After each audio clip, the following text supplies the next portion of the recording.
তাহলে আমরা বলতেছিলাম হচ্ছে 19 নাম্বার, ঠিক আছে? এটা কি বলছিলাম যে কার্বন ডাইঅক্সাইড, এটা বলছিলাম যে জায়ান্ট মলিকিউলের কথা। তো এই জায়ান্ট মলিকিউলের যেটা কাহিনী সেটা হচ্ছে সিলিকন ডাইঅক্সাইড তো জায়ান্ট মলিকিউল তৈরি করে, তো আমরা জানি। এখন এখান থেকে আরেকটা ইনফরমেশন জানতে হবে আমাদেরকে, যেহেতু জায়ান্ট মলিকিউল, তাহলে চিন্তা করো অনেকগুলো পরমাণু মিলে একসাথে লেগে আছে, তাহলে কি সেটা ডেফিনেটলি কঠিন হবে, কঠিন হবে। এখন সিলিকন ডাইঅক্সাইডের মতোই আরেকটা যৌগ কি কার্বন ডাইঅক্সাইড না? সেমই তো, silicon dioxide carbon dioxide same জিনিস। তাহলে এই কার্বন ডাইঅক্সাইড কিন্তু কোনো জায়ান্ট মলিকিউল তৈরি করে না বা কোনো দৈত্যাকার অণু তৈরি করে না, দেখে কার্বন ডাইঅক্সাইড গ্যাসীয়। তাহলে এগুলো কি সিম্পলি একটা খ নম্বরের কোয়েশ্চেন। কার্বন ডাইঅক্সাইড গ্যাসীয় হলেও সিলিকন ডাইঅক্সাইড কঠিন কেন? এগুলোই তো খ নম্বরে আসে, তাই না? আচ্ছা, এগুলো খ নম্বরে আসে, এগুলো শুধু খ নম্বরে আসে না, এগুলো ডিউ রিটার্নে আসে। আচ্ছা, আর এগুলো হচ্ছে মেডিকেলের জন্য তো ডেফিনেটলি ইম্পর্টেন্ট, এগুলো ঢাকা ইউনিভার্সিটি অ্যাডমিশন টেস্টের জন্য ইম্পর্টেন্ট, ঠিক আছে? আচ্ছা, তাহলে 19 নাম্বার আই গেস বুঝছো তোমরা। এখন আসো নিচের কোন যৌগটি সম্ভব নয়।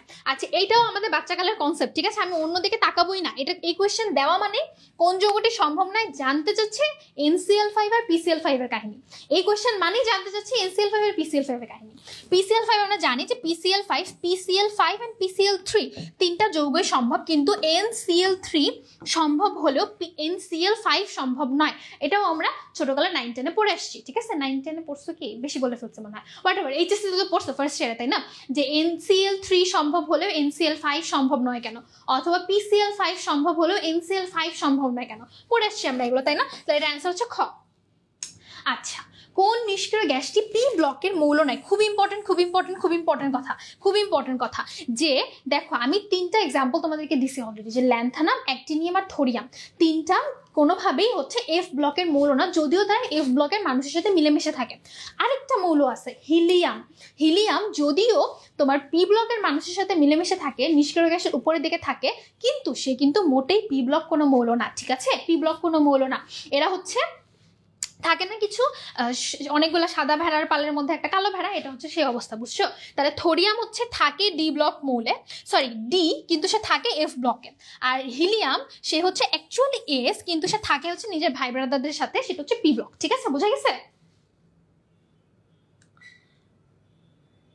আচ্ছা, ঠিক আছে, ওকে। তাহলে এটা হচ্ছে হিলিয়াম, অ্যান্সার হচ্ছে হিলিয়াম।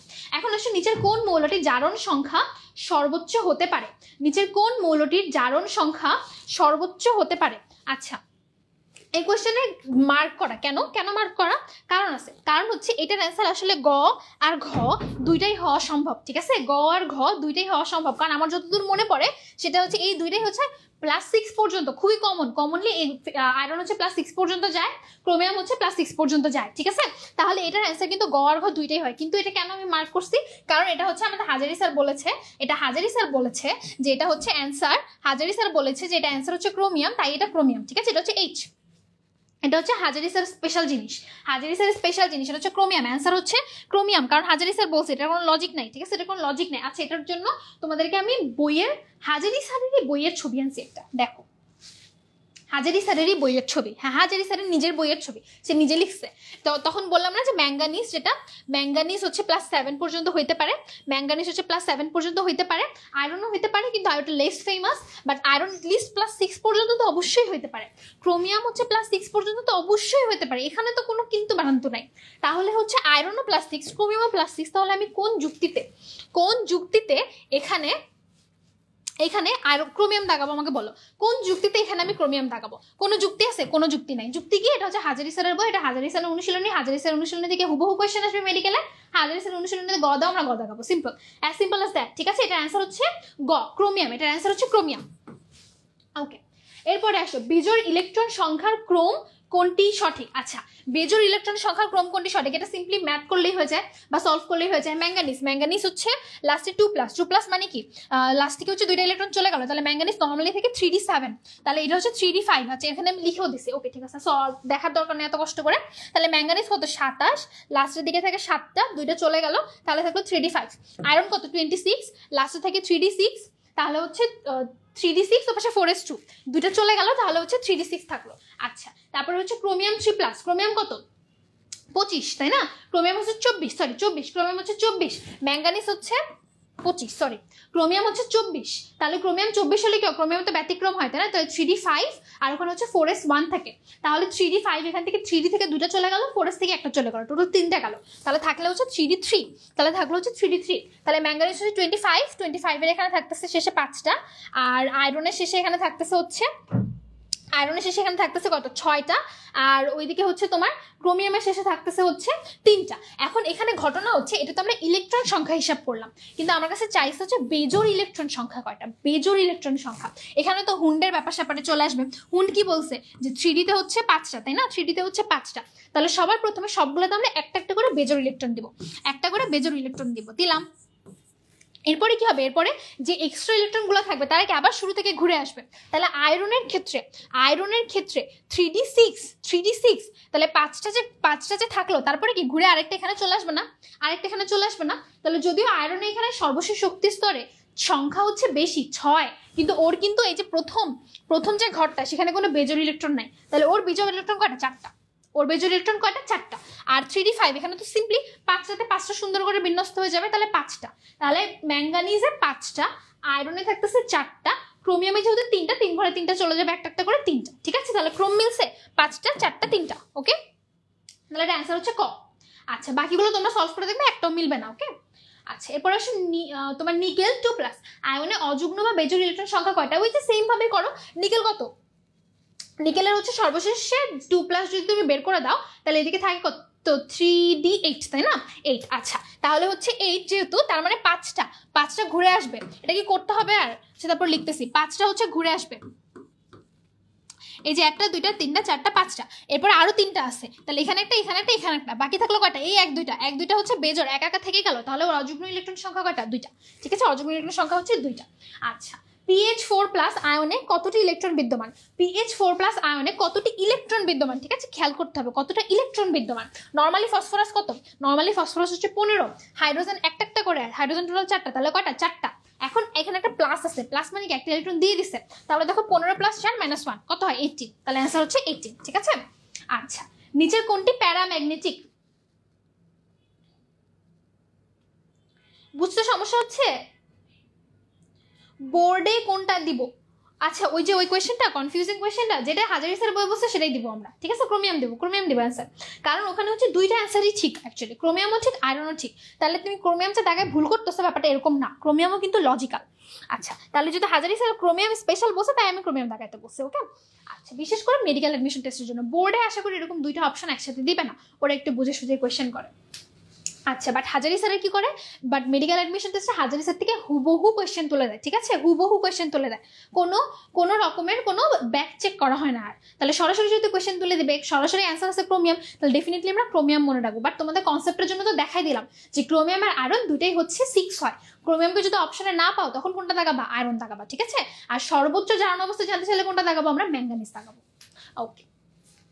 এখন আসে নিচের কোনটা প্যারাম্যাগনেটিক, আচ্ছা প্যারাম্যাগনেটিক নিচের কোনটা, আচ্ছা তাহলে প্যারাম্যাগনেটিকের ক্ষেত্রে আমাদেরকে জানতে হবে প্যারাম্যাগনেটিক কি জিনিস, ডায়াম্যাগনেটিক কি জিনিস, ফেরোম্যাগনেটিক কি জিনিস। ফেরোম্যাগনেটিক ক্ষেত্রে স্পেসিফিক 3টা জিনিস তাই না, ফেরোম্যাগনেটিক ক্ষেত্রে স্পেসিফিক 3টা জিনিস, সেটা হচ্ছে আয়রন, কোবাল্ট আর হচ্ছে নিকেল। তাহলে এই যে আয়রন, কোবাল্ট আর নিকেল এই 3টা বাদে বাকি যত রকমের অবস্থান্তর মৌল আছে সবাই প্যারাম্যাগনেটিক, ঠিক আছে, একটা সিম্পল কথা, যতগুলো অবস্থান্তর মৌল আছে সবাই হচ্ছে প্যারাম্যাগনেটিক এক্সেপ্ট 3টা, আয়রন, কোবাল্ট আর নিকেল, এই 3টা হচ্ছে ফেরোম্যাগনেটিক, ঠিক আছে। তাহলে এখন আসলে আমরা মিলাই, জিঙ্ক অবস্থান্তর না, কপার অবস্থান্তর, এটা হওয়ার চান্স আছে, ক্যালসিয়াম অবস্থান্তর না, ম্যাগনেসিয়াম অবস্থান্তর না, সিম্পল খুব একটা পেঁচায় নাই তারা, অ্যান্সার হচ্ছে কপার, কেন, কারণ হচ্ছে কপার তোমার অবস্থান্তর মৌলের মধ্যে পড়তেছে এবং সে এই 3টার মধ্যে পড়তেছে না, তাহলে সেখানে একটা অপশনে বাকি থাকতেছে, তার হচ্ছে প্যারাম্যাগনেটিক হওয়ার সম্ভাবনা বাকি থাকতেছে। আচ্ছা তাহলে হচ্ছে আমরা মোটামুটি পড়ে ফেলছি, এখানে হলো আমি আলাদা করে এটা এখানে কেন লিখে আনছি আল্লাহ জানে, বাট যাই হোক যেহেতু লিখে আনছি একটু বলে ফেলি, হ্যাঁ একটু বলে ফেলি, তোমাদেরকে তখন অষ্টক সংকোচন আর অষ্টক সম্প্রসারণ পড়াচ্ছিলাম, তাহলে অষ্টক সংকোচন নিয়ে তো আমি বলেই ফেলছি যে অ্যালুমিনিয়াম ক্লোরাইডের কথা, আর PCl5 অপশনের মধ্যে পড়লাম না যে সিলিকন আর হচ্ছে ফসফরাস, এই দুইটা কি করতে পারে, এই দুইটা হচ্ছে অষ্টক সম্প্রসারণ করতে পারে, এই দুইটা অষ্টক সম্প্রসারণ করতে পারে, খুবই ইম্পর্টেন্ট একটা কথা।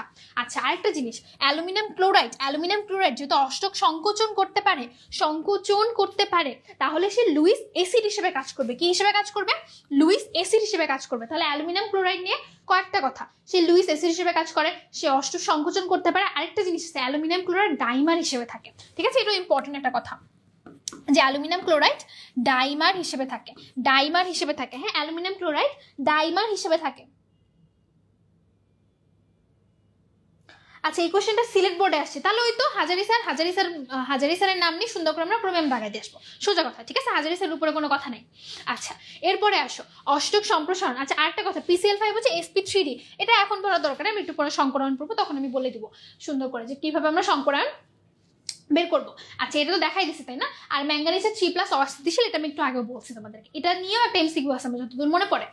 আচ্ছা, এখন আসো কোনটি ম্যাঙ্গানিজ ধাতুর অস্থিতিশীল। যে বলতে বলতেই চলে আসছে, কেবলই বলছি যে মনে হয় ম্যাঙ্গানিজ নিয়ে আরেকটা কোয়েশ্চেন আছে। ম্যাঙ্গানিজের অস্থিতিশীল যার মান অনেক আগে তোমাদেরকে বলছি আমি, সেটা হচ্ছে +3। যখন পিরিয়ডিক টেবিল পড়লাম তখনই বলছি +3। ঠিক আছে, কোনো ইনফরমেশনই তোমাদের মাথায় আমি অযথা ঢুকানোর চেষ্টা করি না, যেটা ঢুকানোর চেষ্টা করতেছি মাথার মধ্যে সেটা হচ্ছে ইম্পর্টেন্ট, তাই সেখান থেকে কোয়েশ্চেন আসবে, তাই সেটা মেডিকেলের জন্য ইম্পর্টেন্ট, তাই। আচ্ছা, তাহলে +3 গেল। 28 নম্বরে আসো, কি বলছে এখানে, একটা সুন্দর করে থার্ড ব্র্যাকেট দিয়েছে, তার মানে একটা জটিল যৌগ বুঝাতে চাচ্ছে যে কোবাল্টের সন্নিবেশ সংখ্যা কত। আচ্ছা, এটা খুবই সিম্পল, কোবাল্টের সন্নিবেশ সংখ্যা মানে হচ্ছে, জানতে চাচ্ছে যে কোনো মৌলের সন্নিবেশ সংখ্যা মানে হচ্ছে সে যে জটিল যৌগটা গঠন করবে সেখানে কয়টা লাইগ্যান্ডের সাথে বাইন্ড করতেছে। তাহলে এই যে জটিল যৌগ, এখানে কয়টা লাইগ্যান্ড আছে সেটাই হচ্ছে তার সন্নিবেশ সংখ্যা। এখন দেখো কয়টা লাইগ্যান্ড আছে, লাইগ্যান্ড কিভাবে বের করি আমরা, থার্ড ব্র্যাকেটে যতগুলোর সাথে বাইন্ড করে সেগুলো হচ্ছে লাইগ্যান্ড। ঠিক আছে, তাহলে এখানে হচ্ছে 4টা অ্যামোনিয়া আর হচ্ছে 2টা ক্লোরিন, 4টা অ্যামোনিয়া 2টা ক্লোরিন, তাহলে টোটাল কয়টা হলো, 6টা। 6টার সাথে বাইন্ড করতেছে মানে ওর সন্নিবেশ সংখ্যা হচ্ছে 6। ঠিক আছে, ক্লিয়ার? আচ্ছা, ঠিক আছে, লাইফকে আটকে গেল বলো তো,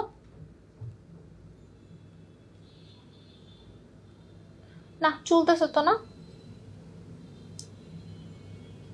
আচ্ছা, ঠিক আছে, চলতেছে, ওকে ফাইন। এরপরে আসো, আমরা হচ্ছে 28 পড়লাম তাই তো, এখন হচ্ছে 29। কি বলছে, 29 বলছে যে ক্রোমিয়ামের একটা সেম জটিল একটা যৌগ দিচ্ছে, ক্রোমিয়ামের জারণ মান কত জানতে চাইছে। আচ্ছা, জারণ মান কত, এটা আমাকে একটু হিসাব কিতাব করে বের করতে হবে, এটা আসলে শিখাই। সেটা হচ্ছে আমরা নর্মালি জানি যে যে কোনো একটা পূর্ণাঙ্গ যৌগে জারণ সংখ্যা হচ্ছে 0 হয়, তাই না, 0 হয়, ওর ক্ষেত্রে জারণ সংখ্যা 0 হয়। তাহলে এখানে পানি কি সুন্দর একটা পূর্ণাঙ্গ যৌগ, তাই না, পানি সুন্দর একটা পূর্ণাঙ্গ যৌগ, তাহলে এর ক্ষেত্রে জারণ সংখ্যা কত, এখানে ডেফিনেটলি 0, তাই না, ডেফিনেটলি 0। আচ্ছা, তারপরে আমাকে ক্রোমিয়ামটা জানতে চাইছে। এরপর আসে হচ্ছে তোমার ক্লোরাইড, নর্মাল হচ্ছে ক্লোরাইড, তাই না, ক্লোরাইডের ক্ষেত্রে নর্মালি জারণ সংখ্যা কত থাকে, ক্লোরাইডের ক্ষেত্রে বা ক্লোরিনের ক্ষেত্রে -1, তাহলে এখানে আছে কত, -2 আছে। বাইরে হচ্ছে ব্রোমিন, তাই না, বাইরে ব্রোমিনের কত, -1, ব্রোমিনের হচ্ছে -1। এখন এই দুটোকে মিলাও, এটা যদি -2 আর -1 হয় তাহলে সেটাকে নিউট্রাল করার জন্য ক্রোমিয়ামকে কত হইতে হবে, অবশ্যই +3 হইতে হবে, তাহলে অ্যান্সার হচ্ছে খ, +3। ঠিক আছে, এটাই হচ্ছে সুন্দর করে খ নাম্বারে আসলে তোমরা ক্রোমিয়ামকে x ধরে তারপরে ব্লা ব্লা ব্লা করে বের করো। ঠিক আছে, বাট এরকম করে সিম্পলি হিসাব করলে হয়, MCQ এর সময় তোমরা তো x ধরে করতে যাবো না। তাহলে এখানে হচ্ছে সিম্পলি যদি এখানে -3 আছে, -3 কে কাউন্টার দেওয়ার জন্য ক্রোমিয়ামটা +3 হইতে হবে। ঠিক আছে, তাহলে এইটা পুরোটা একটা যৌগ মিলে সেটা জারণ সংখ্যা 0 হবে। আচ্ছা, বুঝতে পারছি আশা করি। ঠিক আছে, ওকে, ঠিক আছে। তারপরে আসো হচ্ছে তোমার 30 কি, 30 হচ্ছে কপার আর অ্যামোনিয়ার মধ্যে কোন ধরনের বন্ধন বিদ্যমান। আচ্ছা, এখানে কি বলছে, কপার আর অ্যামোনিয়া একটু আগে পড়ে আসছি, এরকম একটা যৌগ পড়ে আসছো, দেখো দেখি, যে পড়ছো না ভিতরে সন্নিবেশ, থার্ড ব্র্যাকেটের ভিতরে মানে সেটা সন্নিবেশ বন্ধন রিলেটেড জিনিসপত্র বুঝাইতে চাচ্ছে। তাহলে সন্নিবেশ সংখ্যা হোয়াটএভার, থার্ড ব্র্যাকেটের ভিতরে মানে সেটা সন্নিবেশ বন্ধন রিলেটেড, অথবা সন্নিবেশ সংখ্যা জানতে চাচ্ছে, অথবা তারা এই যে কয়টা লিগ্যান্ডের সাথে বাইন্ড করে সেটা জানতে চাচ্ছে। তাহলে এখানে হচ্ছে অ্যান্সার হচ্ছে সন্নিবেশ বন্ধন, সিম্পল, তাই না। কপার হচ্ছে 4টা সন্নিবেশ বন্ধন দিয়ে তোমার বাইন্ড করে কার সাথে, অ্যামোনিয়ার সাথে। ঠিক আছে, এটা দেখতে কিরকম হয় বলতো, এটা একটু ইম্পর্টেন্ট। ঠিক আছে, এটা আমি একটু বলি তোমাদেরকে, কি হলো এটা বলতো। আচ্ছা, একটু বলি, কপারেরটা ওটাকে কি বলে, ওটার নাম হচ্ছে tetraammine copper sulphate, usually sulphate হয়, যেহেতু সালফেট বলে নাই, যাই হোক, টেট্রাঅ্যামিন কপার আয়ন। তাহলে কপারটা হচ্ছে এরকম, এই কপারকে এরকম চারপাশ দিয়ে সন্নিবেশ বন্ধন হয় হচ্ছে অ্যামোনিয়ার সাথে। ঠিক আছে, অ্যামোনিয়ার সাথে সন্নিবেশ বন্ধন আমরা কি দিয়ে প্রকাশ করি, সন্নিবেশ বন্ধন আমরা তীর চিহ্ন দিয়ে প্রকাশ করি, ঠিক আছে, তীর চিহ্ন দিয়ে প্রকাশ করি। তাহলে এই যে কপার এর সাথে অ্যামোনিয়া, এখানে টোটাল কয়টা সন্নিবেশ বন্ধন আছে? টোটাল সন্নিবেশ বন্ধন আছে 4টা। লিগ্যান্ড আছে টোটাল কয়টা? 4টা। কপারের হচ্ছে তোমার সন্নিবেশ সংখ্যা কত? 4টা লিগ্যান্ডের সাথে বাইন্ড করতেছে, তার মানে হচ্ছে 4টা। ঠিক আছে, তাহলে এখান থেকে অনেক রকমের কোয়েশ্চেন আসতে পারে। ইভেন এটার থেকে সংকরায়ন কি এটাও আসে, এটার আকৃতিও আসে। ঠিক আছে, একটু পরে আমরা যখন সংকরণ আকৃতি পড়বো তখন আমি এটা বলে দেবো। আচ্ছা, তাহলে এখন আসে ফেরত আসি। আমরা কই ছিলাম? আমরা ছিলাম হচ্ছে 30-এ। আচ্ছা, তাহলে গেল 30 গেল। এখন আসে হচ্ছে 31। 31-এ কি বলছে? যে আয়রন সায়ানাইড এই আয়নের কেন্দ্রীয় পরমাণুতে কি ধরনের সংকরায়ন ঘটে। আচ্ছা, কেন্দ্রীয় পরমাণুতে কি ধরনের সংকরায়ন ঘটে? আচ্ছা, আয়রন এটা একটু ব্যতিক্রম জিনিস। হ্যাঁ, এটা একটু ব্যতিক্রম জিনিস। সেটা হচ্ছে আয়রন নর্মালি এরকম যে কোনো একটা যৌগে, যেমন ধরো SF6, ঠিক আছে, SF6 এটাতে কি হয়? এটা সংকরণ হয় হচ্ছে sp3d2, তাই না? এটা সংকরণ হয় হচ্ছে sp3d2। কিন্তু এই আয়রন সায়ানাইড এটা একটু ব্যতিক্রম। এখানে কি হয়? জিনিসটা উল্টে যায়, তাই না? উল্টে যায়। d2sp3 এটা কেন ইম্পর্টেন্ট? কারণ অপশনের মধ্যে তোমাকে ডেফিনেটলি sp3d2 দিবে। যে দেখো, আমি বলছি না ক number is always a trap, ক number is always a trap. তোমাকে ক নাম্বারই সুন্দর করে তারা sp3d2 দিয়ে দিচ্ছে, যাতে তুমি ভুল করো। তাহলে এটা হচ্ছে, এটা না, এটা হচ্ছে উল্টাটা, d2sp3। এটা কনফিউজ করার জন্য তোমাকে অবশ্যই অপশনের মধ্যে ওরা sp3d2 দিবে, যাতে তুমি এটা দাগাই দিয়ে আসো ক নাম্বারে। ঠিক আছে, কিন্তু মনে রাখবো, আমরা কি মনে রাখবো আজকের পর থেকে? মনে রাখবো যে আয়রন সায়ানাইড এটা হচ্ছে উল্টা সংকরণ। এটা হচ্ছে d2sp3, নট sp3d2 না, এটা d2sp3। ঠিক আছে, বারবার বলতেছি। আচ্ছা, ঠিক আছে, তাহলে এটা হচ্ছে d2sp3 গেল। আর d2sp3 নর্মালি sp3d2 যে আকার হয় অষ্টতলকীয়, এটা হচ্ছে সেম অষ্টতলকীয় আকার। ঠিক আছে, এটা হচ্ছে অষ্টতলকীয় আকার। আচ্ছা গেল। তারপরে আসো, আচ্ছা sp3d2 এটা কিভাবে বুঝবো আমরা? এটা আমি তোমাদেরকে একটু পরে শিখাবো যদিও। তারপরেও নর্মালি হচ্ছে আমরা সংকরায়ন কিভাবে বুঝি? সংকরায়ন বুঝবো হচ্ছে এখানে মূল পরমাণু কোনটা? আয়রন, তাই না? আয়রন কেন্দ্রীয় পরমাণু। তাহলে কেন্দ্রীয় পরমাণু একটা ছোট্ট জিনিস শেখাবো এখন, এটা দিয়ে আল্লাহর দুনিয়ায় যতগুলো সংকরায়ন আছে সবই বের করে ফেলা সম্ভব। ঠিক আছে, সব বের করে ফেলা সম্ভব, একটা সিঙ্গেল জিনিস বাদ থাকবে না, এবং কোনো সূত্র মুখস্থ করতে হবে না। ঠিক আছে, এই জিনিসটা আমি তোমাদেরকে পড়াতে গিয়ে এসে জেনেছি, কারণ যখন পড়াবো তখন জিনিসটা তোমাদের জন্য একটু সহজ করে দেওয়া দরকার।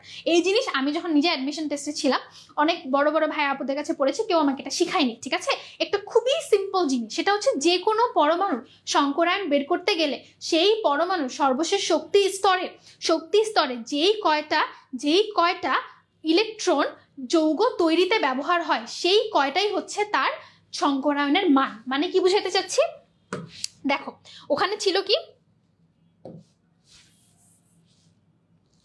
কি করলাম বলো তো? আচ্ছা,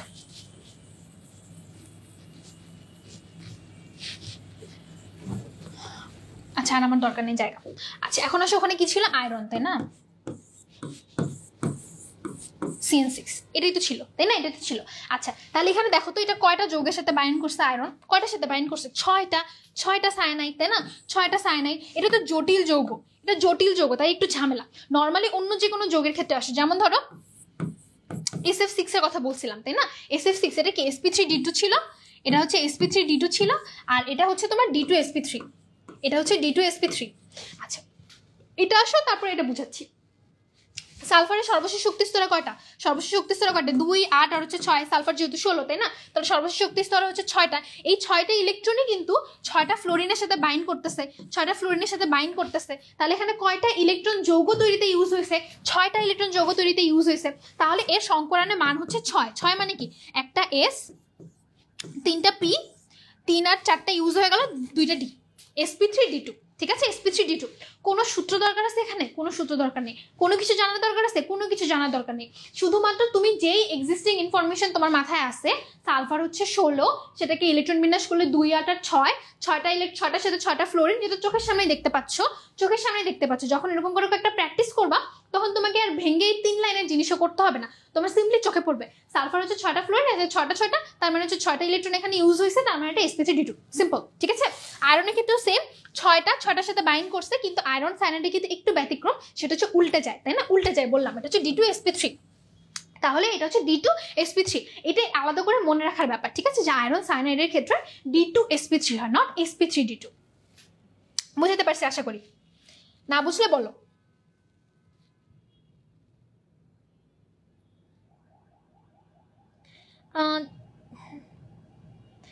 26-এর ছন্দটা আবার বলো, বলেন আপু।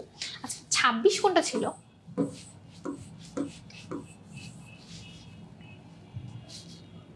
ও, এটা বলতেছিলাম যে হচ্ছে নিচের কোনটি প্যারাম্যাগনেটিক। প্যারাম্যাগনেটিক হওয়ার জন্য সেটাকে অবশ্যই অবস্থান্তর মৌল হইতে হবে, এবং অবস্থান্তর মৌলের মধ্যে 3টা বাদে আয়রন, কোবাল্ট আর নিকেল।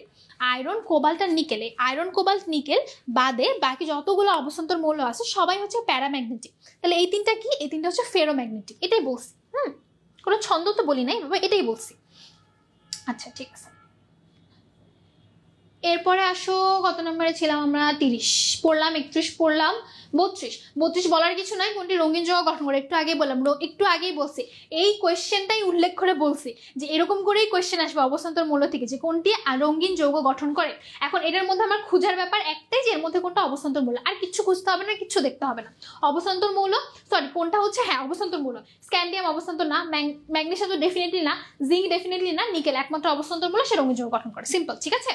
আচ্ছা, কোনটি রঙিন যৌগ? Same answer. অবস্থান্তর মৌলকে খুঁজো। একমাত্র এখানে কোবাল্ট ছাড়া বাকি কোনোটাই আসলে অবস্থান্তর মৌলের মধ্যে পড়তেছে না। আচ্ছা, কপার পড়তেছে, এখানে একটা ঘটনা আছে, কপার পড়তেছে, কিন্তু দেখো এই যৌগটা একটু একটু একটু অন্যরকম। কেন?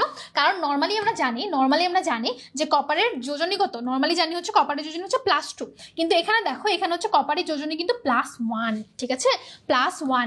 তাহলে অবস্থান্তর কখন হবে? অবস্থান্তর তখনই হবে যখন কপার +2 আকারে থাকবে। অবস্থান্তর তখনই হবে যখন কপার +2 আকারে থাকবে। কপার যদি শুধুমাত্র প্লাস আকারে থাকে সেটা অবস্থান্তর না, ঠিক আছে। তাহলে একটা নতুন ইনফরমেশন জানলাম আমরা, একটা নতুন জিনিস মাথায় ঢুকলো। এই নতুন জিনিসটা কোয়েশ্চেন সলভ করার সময় একটু খেয়াল করতে হবে। তুমি কপার দাগানোর আগে একটু মাথায় আসতে হবে, এটা কি কপার প্লাস যৌগ নাকি এটা কপার 2+ যৌগ? কপার 2+ হলে রঙিন, কপার 2+ হলে অবস্থান্তর, কপার 2+ হলে দুনিয়া সবকিছুই হবে, কিন্তু কপার প্লাস হলে না অবস্থান্তর, কপার প্লাস হলে না রঙিন, ঠিক আছে, ক্লিয়ার? বুঝে গেছে? আচ্ছা, তাহলে এটা হচ্ছে ক না, এটা অ্যান্সার হচ্ছে খ। আচ্ছা, নিচের কোনটির ক্ষেত্রে ডি অরবিটালের অস্তিত্ব বিদ্যমান? ডি ব্লক মৌল যেগুলো, সিম্পল, তাই না? ডি ব্লক মৌল যেগুলো সিম্পল। আচ্ছা, তাহলে স্ক্যান্ডিয়াম হচ্ছে ডি ব্লক মৌল। বাকিগুলো কি দেখো, পটাশিয়াম, ক্যালসিয়াম তো এস ব্লক, আর ওইদিকে হচ্ছে আর্গন কি পি ব্লক, তাহলে ডেফিনেটলি ঘ। আচ্ছা, নিচের কোন আয়নের আকার সবচেয়ে ছোট হবে? আচ্ছা, এটার জন্য খুবই সুন্দর একটা তোমার জিনিস আছে, তোমাদেরকে একটু দেখাই, এখানেই থাকার কথা ছিল। হ্যাঁ, এই যে দেখো, এটা কি লিখছি জানি, ও আচ্ছা আচ্ছা, আমরা মোটামুটি আসলে এতে চলে আসছি, বুঝছো, পর্যাবৃত্তিক ধর্মের মধ্যে চলে আসছি। এটা একটু পরে এটাকে পরে ফেলি। সেটা হচ্ছে দেখো, একটা জিনিস গোড়া থেকে বুঝাচ্ছি, হ্যাঁ গোড়া থেকে বুঝাচ্ছি, না বুঝলে বলবা। সেটা হচ্ছে যে আমরা ছোটবেলায় বলতে 9-10 আর কি, বা এইচএসসিতে তোমরা একটা সূত্র পড়ছো যে বল ইজ প্রপোর্শনাল টু দুইটা চার্জ ডিভাইডেড বাই দূরত্বের উপরে স্কয়ার। পড়ছি না বলো, শুনতে তো পাচ্ছ তাই না? পড়ছি না? এটা Q1 into Q2 divided by D square, F is proportional to, পড়ছো না কুলম্বের বল? তাহলে হচ্ছে এই যে কুলম্বের বল, এটা কিসের ক্ষেত্রে খাটে? সকল আয়নের ক্ষেত্রে খাটে, সকল চার্জের ক্ষেত্রে খাটে। তাহলে আয়নগুলো কি চার্জ যুক্তই তো, তাহলে চার্জের ক্ষেত্রে এটা খাটবে না? ডেফিনেটলি খাটবে। আচ্ছা, তাহলে এর মধ্যে কি বলছে আমাকে দেখো, যে তোমাকে Q1 into Q2 divided by D square, আর এটা হচ্ছে বলের সমান। তাহলে তোমার কাছে যদি জানতে চায় কোনটির আকার ছোট, নিচের কোন আয়নের আকার বড়? ছোট এবং বড় মানে কি, নিউক্লিয়াসের সাথে তার বাহিরের যে ইলেকট্রন আছে সেই ইলেকট্রনের কতটুকু বল কাজ করতেছে এটার উপরে ডিপেন্ড করে তো আকার। যদি বল অনেক বেশি কাজ করে তাহলে দুইটা অনেক বেশি কাছাকাছি থাকবে, তাহলে আকারটা ছোট হবে। যদি বল অনেক কম কাজ করে তাহলে ছেড়ে দিবে, তাহলে দূরে দূরে চলে যাবে, তাহলে আকারটা বড় হবে, ঠিক আছে, সিম্পল। তাহলে বল যদি বাড়ে আকার হবে ছোট, বল যদি কমে আকার হবে বড়। বুঝা গেছে? এতটুকু তো বুঝছো তাই না? এতটুকু বুঝছো? আচ্ছা ঠিক আছে, তাহলে এখন আসো, আমাকে যখন এরকম করে আয়ন দিয়ে দিবে, ঠিক আছে, তখন আমি এত কিছু চিন্তা করব না, এত কিছু চিন্তা করতে যাব না, আমি শুধুমাত্র এই সূত্রটার কথা মনে করব। কি মনে করব? দেখো এখানে Q1 ইন্টু Q2, Q1 হচ্ছে এখানে ইলেকট্রন সংখ্যা কয়টা, Q2 হচ্ছে এখানে প্রোটন সংখ্যা কয়টা। তাহলে আসো এই যে Q1 দেখো, এই যে Q1 মানে ইলেকট্রন সংখ্যা। এখন এই যে তিনটা যৌগ, এই যে নিচের দিকেও সেম, দেখো নিচের দিকেও সেম, এই যে তিনটা মৌল, এই তিনটা মৌলের আয়নের ইলেকট্রন সংখ্যা কিন্তু সেম। এরা কি? এরা হচ্ছে আইসো ইলেকট্রনিক, যেটা কথা লেখা আছে, এরা হচ্ছে আইসো ইলেকট্রনিক। তাহলে আইসো ইলেকট্রনিক যে কোনো আয়নের ক্ষেত্রে, সেটা অ্যানায়ন হোক সেটা ক্যাটায়ন হোক, আমরা কি করব? সিম্পলি তার প্রোটন সংখ্যার সাথে তার ইলেকট্রন সংখ্যাটা গুণ করব। কি করব? প্রোটন সংখ্যার সাথে ইলেকট্রন সংখ্যা গুণ করব। তাহলে আসো গুণ করি।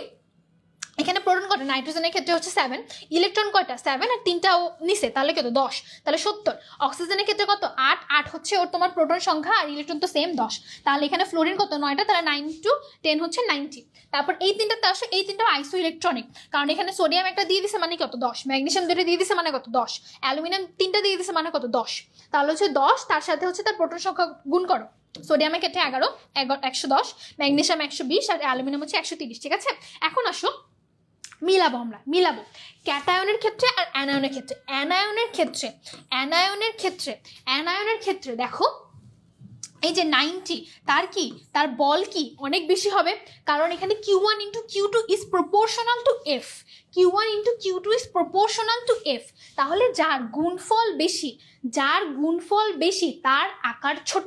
ঠিক আছে, যার গুণফল বেশি তার আকার ছোট, কারণ গুণফল বেশি মানে প্রোটন আর ইলেকট্রন, নিউক্লিয়াস আর ইলেকট্রনের মধ্যে অনেক বেশি আকর্ষণ, তাহলে কি? ছোট হয়ে আসবে। যার গুণফল কম তার বল কম, বল মানে সে দূরে দূরে চলে যাবে, মানে সে আকৃতিতে বড় হয়ে যাবে। ঠিক আছে, তাহলে বুঝা গেছে? তাহলে যার সংখ্যা কম, যার গুণফল কম, তার আকার ছোট। যার গুণফল বেশি তার আকার, ভুল বলছি, যার গুণফল কম তার আকার হচ্ছে বেশি। যার গুণফল কম তার আকার হচ্ছে বেশি, কারণ গুণফল কম মানে কি? বল হচ্ছে কম, বল কম মানে কি? দূরে দূরে চলে যায়, মানে আকার হচ্ছে বেশি। আর ফ্লোরিনের ক্ষেত্রে কি? বল হচ্ছে বেশি মানে খুবই কাছে কাছে টানবে, মানে আকার কি? কম। বুঝা গেছে? এতটুকু বুঝা গেছে? বুঝতে পারছো এতটুকু? আচ্ছা ঠিক আছে, ওকে। তাহলে হচ্ছে আমাদের এখন আসো, তাহলে এখানে কি? এর বল হচ্ছে সবচেয়ে কম, তার মানে ওর আকার কি? সবচেয়ে বেশি।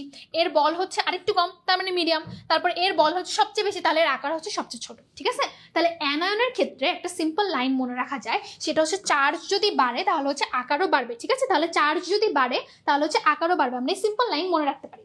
আচ্ছা, এরপরে আসো, এরপরে হচ্ছে বলছে কি যে চার্জ বাড়লে আকার কমে। কার ক্ষেত্রে? এটা হচ্ছে ক্যাটায়নের ক্ষেত্রে সত্যি। ঠিক আছে, এটা হচ্ছে ক্যাটায়নের ক্ষেত্রে সত্যি, যে চার্জ যদি বাড়ে তাহলে হচ্ছে আকার কমবে। যেমন এই ক্ষেত্রে খেয়াল করো, এটা হচ্ছে সোডিয়ামের চার্জ কত? +1, ম্যাগনেসিয়াম কত? +2, অ্যালুমিনিয়াম কত?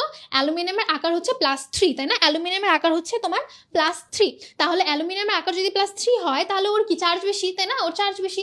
চার্জ বাড়লে কি ওর আকার কমবে বলছি? তাহলে চার্জ বাড়লে আকার কমবে বলছি। তাহলে দেখো অ্যালুমিনিয়াম 3 কি আকার কম না? কারণ কি? ওর হচ্ছে বল বেশি। দেখো ওর বলের পরিমাণ কত আসছে? ওর বলের পরিমাণ আসছে 130। তাহলে 130 যদি বলের পরিমাণ আসে তাহলে কি? অনেক বেশি আকর্ষণ, অনেক কাছাকাছি, তার মানে কি? সে অনেক বেশি ছোট হবে। ঠিক আছে, বুঝা গেছে? তাহলে চার্জ যদি বেশি হয় আকার হচ্ছে কম হবে। কার ক্ষেত্রে? ক্যাটায়নের ক্ষেত্রে। চার্জ যদি বাড়ে তাহলে আকার হচ্ছে বাড়বে। কার ক্ষেত্রে? অ্যানায়নের ক্ষেত্রে। তাহলে এত কিছু বুঝাইলাম তোমাদেরকে ব্যাকগ্রাউন্ড বোঝানোর জন্য। তোমরা যেটা মনে রাখবা, অ্যানায়নের ক্ষেত্রে এই লাইনটা, ক্যাটায়নের ক্ষেত্রে এই লাইনটা। ঠিক আছে, অ্যানায়নের ক্ষেত্রে এই লাইন, ক্যাটায়নের ক্ষেত্রে এই লাইন। সিম্পল। এটা দিয়ে তোমরা মোটামুটি সব কোয়েশ্চেন, এরকম সব কোয়েশ্চেন সলভ করতে পারবে। এখন দেখো, আমরা একটা কোয়েশ্চেন পাইছিলাম, ওটা একটু সলভ করার চেষ্টা করি, হয় কিনা। কই গেল? এই যে নিচের কোন আয়নের আকার সবচেয়ে ছোট হবে? আচ্ছা, ফ্লোরিন কত? ফ্লোরিন একটা ইলেকট্রন নিছে, তার মানে এটা 10। আচ্ছা, তারপরে হচ্ছে অক্সিজেন 2টা ইলেকট্রন নিছে 10, নাইট্রোজেন 3টা ইলেকট্রন নিছে 10, সোডিয়াম একটা ইলেকট্রন ছাড়ছে কত? 10। তাহলে এরা কি? এরা হচ্ছে আইসো ইলেকট্রনিক। তাহলে এখন তুমি সিম্পলি গুণ করো। আমরা একটু আগে এই তিনটা যদি গুণ করে আসছি এবং গুণ করে দেখছিলাম, সোডিয়ামের ওখানে কত থাকে? 110 ছিল গুণফল। তাহলে এই যদি 110 থাকে তার মানে কি? ওর বল অনেক বেশি। তাহলে ওর যদি বল অনেক বেশি হয়, ওর বল হচ্ছে, হ্যাঁ, এগুলোর থেকে অনেক বেশি, তার মানে কি হবে? অনেক বেশি, অনেক আকর্ষণ, তার মানে সাইজে ছোট। কি চাইছে? সাইজে ছোট। অ্যান্সার হচ্ছে সোডিয়াম। মিলছে? বুঝা গেছে? শুনতে মনে হচ্ছে অনেক কিছু, কারণ হচ্ছে আমি তোমাদেরকে ব্যাকগ্রাউন্ডটা এক্সপ্লেইন করলাম। যখন তোমরা সলভ করবা আরো কয়েকটা আমরা একসাথেই করবো, আরো যখন কয়েকটা সলভ করবো দেখবা খুব ইজি লাগতেছে। ঠিক আছে, আচ্ছা, কোন আয়নটির আকার সবচেয়ে ছোট? আচ্ছা দেখো, এটার ক্ষেত্রে এত কিছু দেখার দরকার নেই। হ্যাঁ, বেরিলিয়াম কত? বেরিলিয়াম হচ্ছে 4, তাই না? তাহলে ও থাকে হচ্ছে এই পাশে, একদম এই সাইডে। তাহলে ওর আকার কি? ডেফিনেটলি ছোট। বাকিগুলো ওর থেকে অনেক বড় বড়। ক্যালসিয়াম কোথায়? 20, ম্যাগনেসিয়াম কোথায় 12, সোডিয়াম কোথায় 11, তাহলে ডেফিনেটলি ওগুলো এর থেকে বড় হবে। ঠিক আছে, এখানে পর্যায়েরই পার্থক্য আছে, তাহলে এটা গ। এখানে এত কষ্ট করার দরকার নেই আমাদের। আয়ন এবং পরমাণুর আকার সম্পর্কিত কোন ক্রমটি সঠিক? আচ্ছা, এইগুলো করার জন্য এখন আমাদেরকে একটু ধারণা থাকতে হবে পর্যায়বৃত্ত ধর্ম নিয়ে। আচ্ছা, এই যে এখান থেকে তাকাও, সেটা হচ্ছে আকার, আয়নীকরণ শক্তি, ইলেকট্রন শক্তি, তড়িৎ ঋণাত্মকতা, ধাতব ধর্ম, অধাতব ধর্ম। বামে গেলে কি হবে, বাম থেকে ডানে গেলে কি হবে, উপর থেকে নিচে গেলে কি হবে। মোটামুটি দেখো আমাদের এই যে আকার এদিকে হচ্ছে আকার আর ধাতব ধর্ম, আকার আর হচ্ছে তোমার ধাতব ধর্ম, এই দুইটা বাদে, আকার আর ধাতব ধর্ম দুইটা বাদে বাকি এই যে কয়টা এগুলো সবগুলাই ডানে থেকে, সবগুলো হচ্ছে ডান থেকে বামের দিকে গেলে বাড়ে, উপর থেকে নিচের দিকে গেলে কমে। ডান থেকে বামের দিকে গেলে বাড়ে, উপর থেকে নিচের দিকে গেলে কমে। তড়িৎ ঋণাত্মকতা ডান থেকে বামের দিকে গেলে বাড়বে, উপর থেকে নিচের দিকে গেলে কমবে। বুঝা গেছে? তাহলে এগুলো গেল। আর হচ্ছে এই দুটা শুধুমাত্র আমার ব্যতিক্রমী। সেটা কি? আকার হচ্ছে আমরা যত বেশি ডান থেকে বামের দিকে যাব, তত আকার কমে যাবে। এগুলো এক্সপ্লেনেশন আশা করি তোমরা জানো। এগুলোকে একই পর্যায়ের মৌলের কথা বলা হচ্ছে। তাহলে একই পর্যায়ের মৌল মানে কি? তার সর্বশেষ শক্তি স্তর কিন্তু ফিক্সড। 3 নম্বর পর্যায়ের ক্ষেত্রে 3 নম্বর শক্তি স্তর, 4 নম্বর পর্যায়ের ক্ষেত্রে 4 নম্বর শক্তি স্তর। যত ডান থেকে বামের দিকে যাবে তত এক্সট্রা করে একটা করে প্রোটন অ্যাড হচ্ছে, বেশি আকর্ষণ অ্যাড হচ্ছে। যত বেশি আকর্ষণ অ্যাড হবে আকার তত কমে যাবে। ঠিক আছে, এরকম করে সবগুলোই এক্সপ্লেনেশন কাছাকাছি। আমার এক্সপ্লেনেশনে যাচ্ছি না, এগুলো তোমরা এইচএসসিতে পড়ে আসছো, তাই না? এগুলো পড়ে আসছো। আচ্ছা, আর উপর থেকে নিচে গেলে কি হবে? উপর থেকে নিচে গেলে পর্যায় অ্যাড হচ্ছে, শক্তি স্তর অ্যাড হচ্ছে, তাহলে ডেফিনেটলি আকার বাড়বে। ঠিক আছে, তাহলে আকার আর হচ্ছে ধাতব ধর্ম। ঠিক আছে, আকার আর হচ্ছে ধাতব ধর্ম। আমি কেন আবার লিখতেছি? যাতে তোমাদের আমার সাথে সাথে আরেকবার করে দেখা হয়। যদি আমি লিখে আনছি তারপর আরেকবার করে দেখা হয়। ঠিক আছে, আকার আর হচ্ছে ধাতব ধর্ম, এই দুইটা শুধুমাত্র বাম থেকে ডানে গেলে, ডান থেকে বামে গেলে কমে, উপর থেকে নিচে আসলে বাড়ে। ঠিক আছে, উপর থেকে নিচে আসলে বাড়ে। তোমাদের যদি এত কিছু কমে বাড়ে তো উল্টাপাল্টা হয়, যে কোনো একটা মনে রাখো, আকারটা যে উপর থেকে নিচের দিকে বাড়ে এটা তো মনে থাকবে, তাই না? এটা তো মনে থাকবে না? এটা তো আমাদের সবারই মনে থাকবে। তাহলে তোমরা এটাই মনে রাখো, যেহেতু উপর থেকে নিচে গেলে বাড়ে, তাহলে ডেফিনেটলি ডান থেকে বামে গেলে কমবে। যেহেতু ধাতব ধর্ম উপর থেকে নিচে গেলে বাড়তেছে, তাহলে ডেফিনেটলি ডান থেকে বামে গেলে কমে যাবে, তাই না? সিম্পল। তাহলে এই একটা জিনিস মনে রাখো, এই একটা, সেটা হচ্ছে নিচের দিকে গেলে বাড়ে। আর বাকিগুলো কি? এটার উল্টা, তাই না? আয়নীকরণ শক্তি, ইলেকট্রন শক্তি, তড়িৎ ঋণাত্মকতা, অধাতব ধর্ম সবগুলাই ডান থেকে বামে গেলে বাড়বে, উপর থেকে নিচে গেলে কমে যাবে। বুঝে গেছে? আর কখনো কনফিউশন হবে?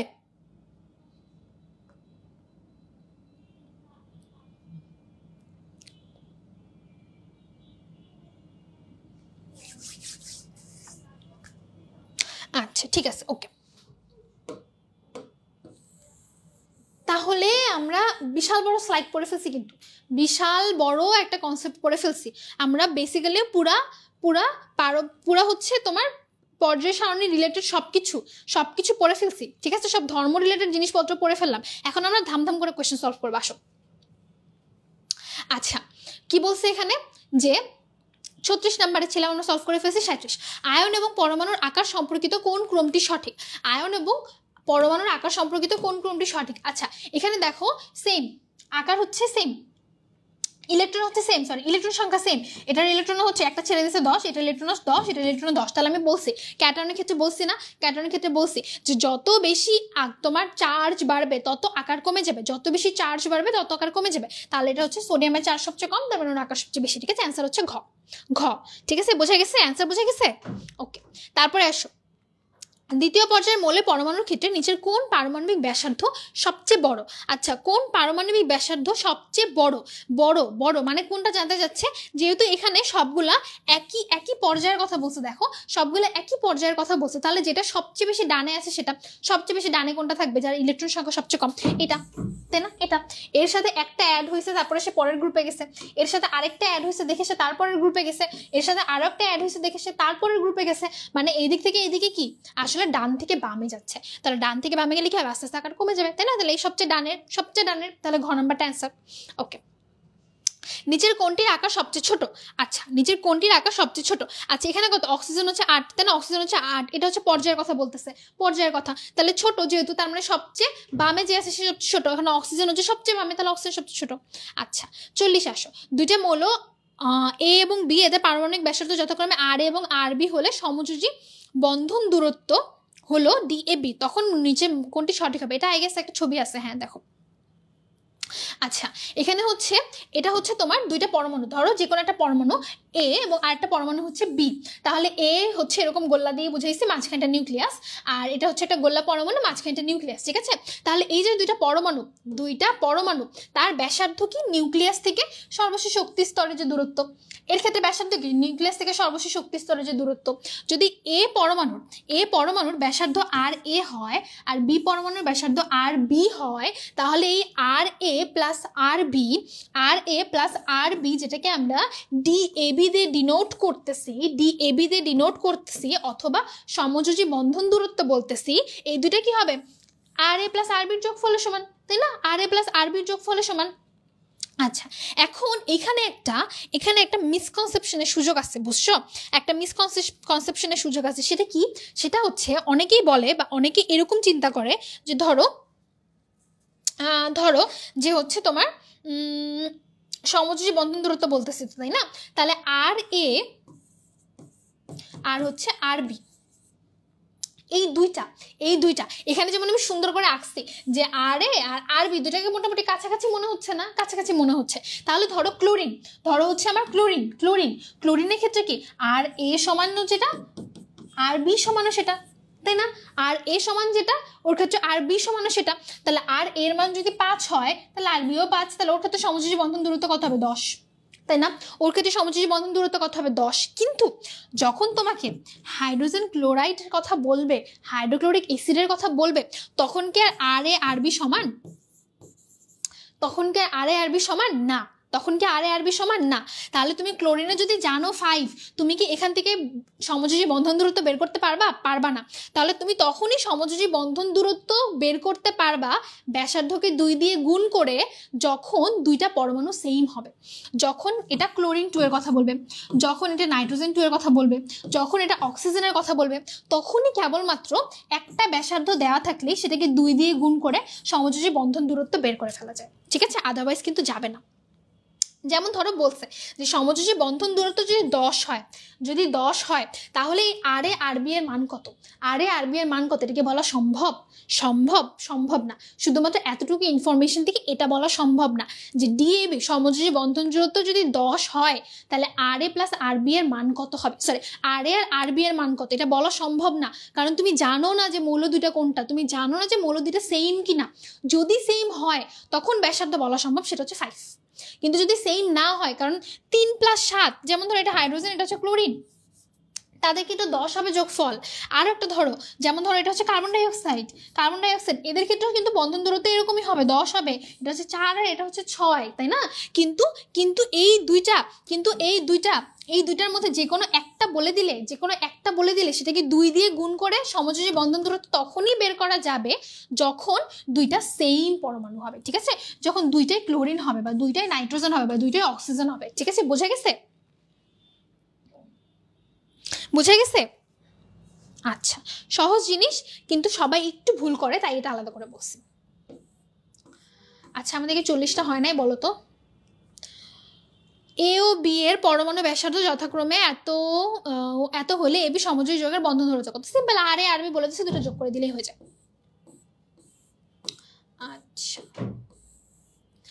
পর্যায় সারণীতে একই পর্যায়ে বাম হতে ডান দিকের মৌলগুলোর ক্ষেত্রে কোনটা সঠিক? একটু আগেই বলে আসছি। যখন তুমি বাম থেকে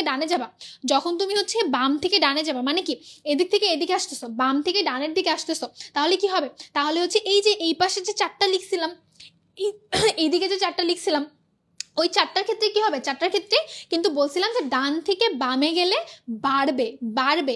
ওর মধ্যেই একটা ছিল হচ্ছে আয়নীকরণ শক্তি, ওর মধ্যেই একটা ছিল হচ্ছে ইলেকট্রন আসক্তি, একটা ছিল তড়িৎ ঋণাত্মকতা, আর একটা ছিল অধাতব ধর্ম। মনে পড়তেছে? তাহলে এটার অ্যান্সার কি? বাম হতে ডানের দিকে গেলে তুমি যদি বাম থেকে ডানের দিকে যাও আয়নীকরণ শক্তি বাড়বে, তাই না? বাম থেকে ডান দিকে গেলে আয়নীকরণ শক্তি বাড়বে। তড়িৎ-ঋণাত্মকতাও সেম, ইলেকট্রন আসক্তি ওর মতোই বাড়বে, পরমাণুর আকার কমবে, পরমাণুর আকার কি হবে? কমবে। আচ্ছা গেল।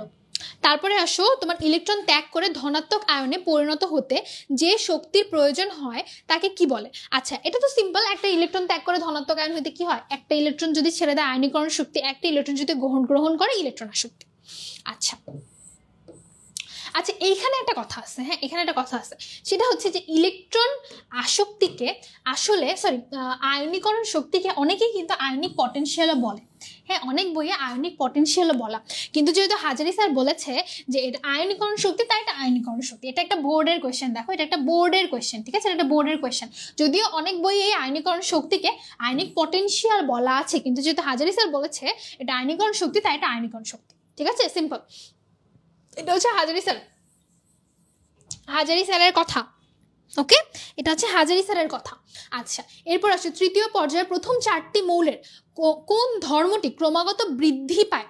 আচ্ছা কোন ধর্মটি তৃতীয় পর্যায়ের প্রথম 4টা মৌলের ক্ষেত্রে ক্রমাগত বৃদ্ধি পায়?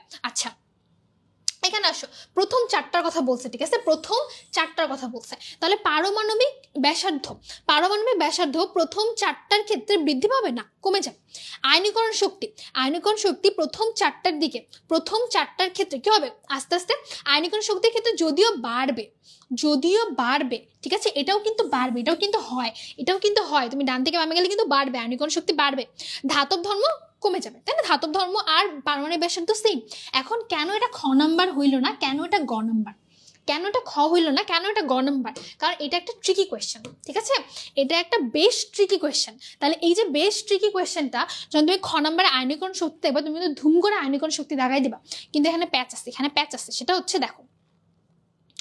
আচ্ছা এই যে প্রথম 3টার কথা বলছে না তৃতীয় পর্যায়ের ক্ষেত্রে, তাহলে এই যে দেখো তৃতীয় পর্যায় কোনটা? এটা, তাই না? আমার তৃতীয় পর্যায়ে এই যে প্রথম 4টা মৌল, এর ক্ষেত্রে আয়নীকরণ শক্তির ক্ষেত্রে ব্যতিক্রম আছে, সেটা হচ্ছে এই যে অ্যালুমিনিয়াম আর সিলিকনের ক্ষেত্রে ব্যতিক্রম হয়, তাই না? এই অ্যালুমিনিয়াম আর সিলিকনের ক্ষেত্রে কাহিনী কি? কাহিনী হচ্ছে যদিও আমরা জানি যত ডান থেকে বামের দিকে যাবে, যত বামের দিকে যাব তত ইলেকট্রন আসক্তি বাড়তে থাকবে, তড়িৎ-ঋণাত্মকতা বাড়তে থাকবে, আয়নীকরণ শক্তি বাড়তে থাকবে। কিন্তু অ্যালুমিনিয়াম আর সিলিকনের মধ্যে একটা পার্থক্য হয়ে যায়, সেটা হচ্ছে অ্যালুমিনিয়াম থেকে সিলিকনের ইলেকট্রন আসক্তি বেশি হওয়ার কথা, যেটা হয়, ঠিক আছে? কিন্তু ম্যাগনেসিয়াম থেকেও তো অ্যালুমিনিয়াম ইলেকট্রন আসক্তি বেশি হওয়ার কথা, কারণ সেটা বামে আছে, কিন্তু এখানে একটা ব্যতিক্রম হয়, তাই না? এটা ব্যতিক্রম হয়। তাহলে এটা মনে রাখতে হবে যে অ্যালুমিনিয়ামের ইলেকট্রন আসক্তি আয়নীকরণ শক্তি ঠুস করে কমে যায়, ঠিক আছে? ঠুস করে কমে যায়। এবার সালফারের ক্ষেত্রেও সেম, সালফারটা ঠুস করে কমে যায়। ফসফরাসের থেকে সালফারের ইলেকট্রন আসক্তি বেশি হওয়ার কথা, কিন্তু সেটা কমে যাচ্ছে। আয়নীকরণ শক্তি বেশি হওয়ার কথা, কিন্তু সেটা কমে যাচ্ছে। তাহলে এখানে হচ্ছে একটা ব্যতিক্রম আছে। তাহলে তৃতীয় পর্যায়ের ক্ষেত্রে একটা ব্যতিক্রম, আরেকটা আসলে দ্বিতীয় পর্যায়ের ক্ষেত্রে ব্যতিক্রম আছে। তৃতীয় পর্যায় থেকে দ্বিতীয় পর্যায়ের ব্যতিক্রমগুলো বেশি ফেমাস, ঠিক আছে? বেশি ফেমাস, এগুলো বেশি আসে, তাই এটা মাস্ট। এই ব্যতিক্রম দুইটা হচ্ছে মাস্ট। সেটা হচ্ছে বোরন আর কার্বনের মধ্যে যদিও বেরিলিয়াম থেকে বোরনের ইলেকট্রন আসক্তি আয়নীকরণ শক্তি বেশি হওয়ার কথা, কিন্তু সেটা কমে যায়। এখানে হচ্ছে নাইট্রোজেন থেকে অক্সিজেনের বেশি হওয়ার কথা, কিন্তু সেটা কমে যায়, ঠিক আছে? তাহলে এটা আমরা সুন্দর করে যদি এভাবে দেখি, তাহলে দেখো বেরিলিয়াম থেকে হচ্ছে বোরনের বেশি, যদিও কম হওয়ার কথা ছিল। নাইট্রোজেনের বেশি অক্সিজেনের থেকে, যদিও কম হওয়ার কথা ছিল। ম্যাগনেসিয়ামের বেশি আয়নীকরণ শক্তি, ফসফরাসের বেশি আয়নীকরণ শক্তি, যদিও দুইটাই কম হওয়ার কথা ছিল, ঠিক আছে? তাহলে এই 4টা ব্যতিক্রম থেকে অন্তত আমরা 6 থেকে 7টা এমসিকিউ সলভ করব, ঠিক আছে? অন্তত। তাহলে এই যে একটা জিনিস পড়ালাম এত কষ্ট করে, এতক্ষণ ধরে করে এত কষ্ট করে দেখায়, কারণ হচ্ছে এটা একটা ট্রিকি জিনিস। বিশ্বাস করো পরীক্ষার হলে বেরিলিয়ামের বেশি নাকি বোরনের বেশি, অক্সিজেনের বেশি নাকি নাইট্রোজেনের বেশি, এই সিম্পল জিনিসটা মাথায় আসবে না, ঠিক আছে? আমি নিজে অ্যাডমিশন টেস্ট দিয়ে আসছি, আমি জানি এই সিম্পল জিনিসটা ওই সময় মাথায় খেলবে না। তাই হচ্ছে এই জিনিসটা একটু চোখের মধ্যে ভাসাও, বারবার করে চোখের মধ্যে ভাসাবা। সেটা হচ্ছে বেরিলিয়াম বেশি বোরনের থেকে, নাইট্রোজেন বেশি অক্সিজেনের থেকে, ম্যাগনেসিয়াম বেশি অ্যালুমিনিয়ামের থেকে, ফসফরাস বেশি সালফারের থেকে। যদি চোখের মধ্যে ভাসে, তাই এখানে আমি আলাদা করে নিচে লিখে দিচ্ছি। এখানে যদিও ছকের মধ্যে আছে, আলাদা করে লিখে দিচ্ছি কেন? কারণ যাতে চোখের মধ্যে ভাসে যে ম্যাগনেসিয়ামটা শুরুতে ছিল, ফসফরাসটা শুরুতে ছিল। কি করলাম আমি বলো তো?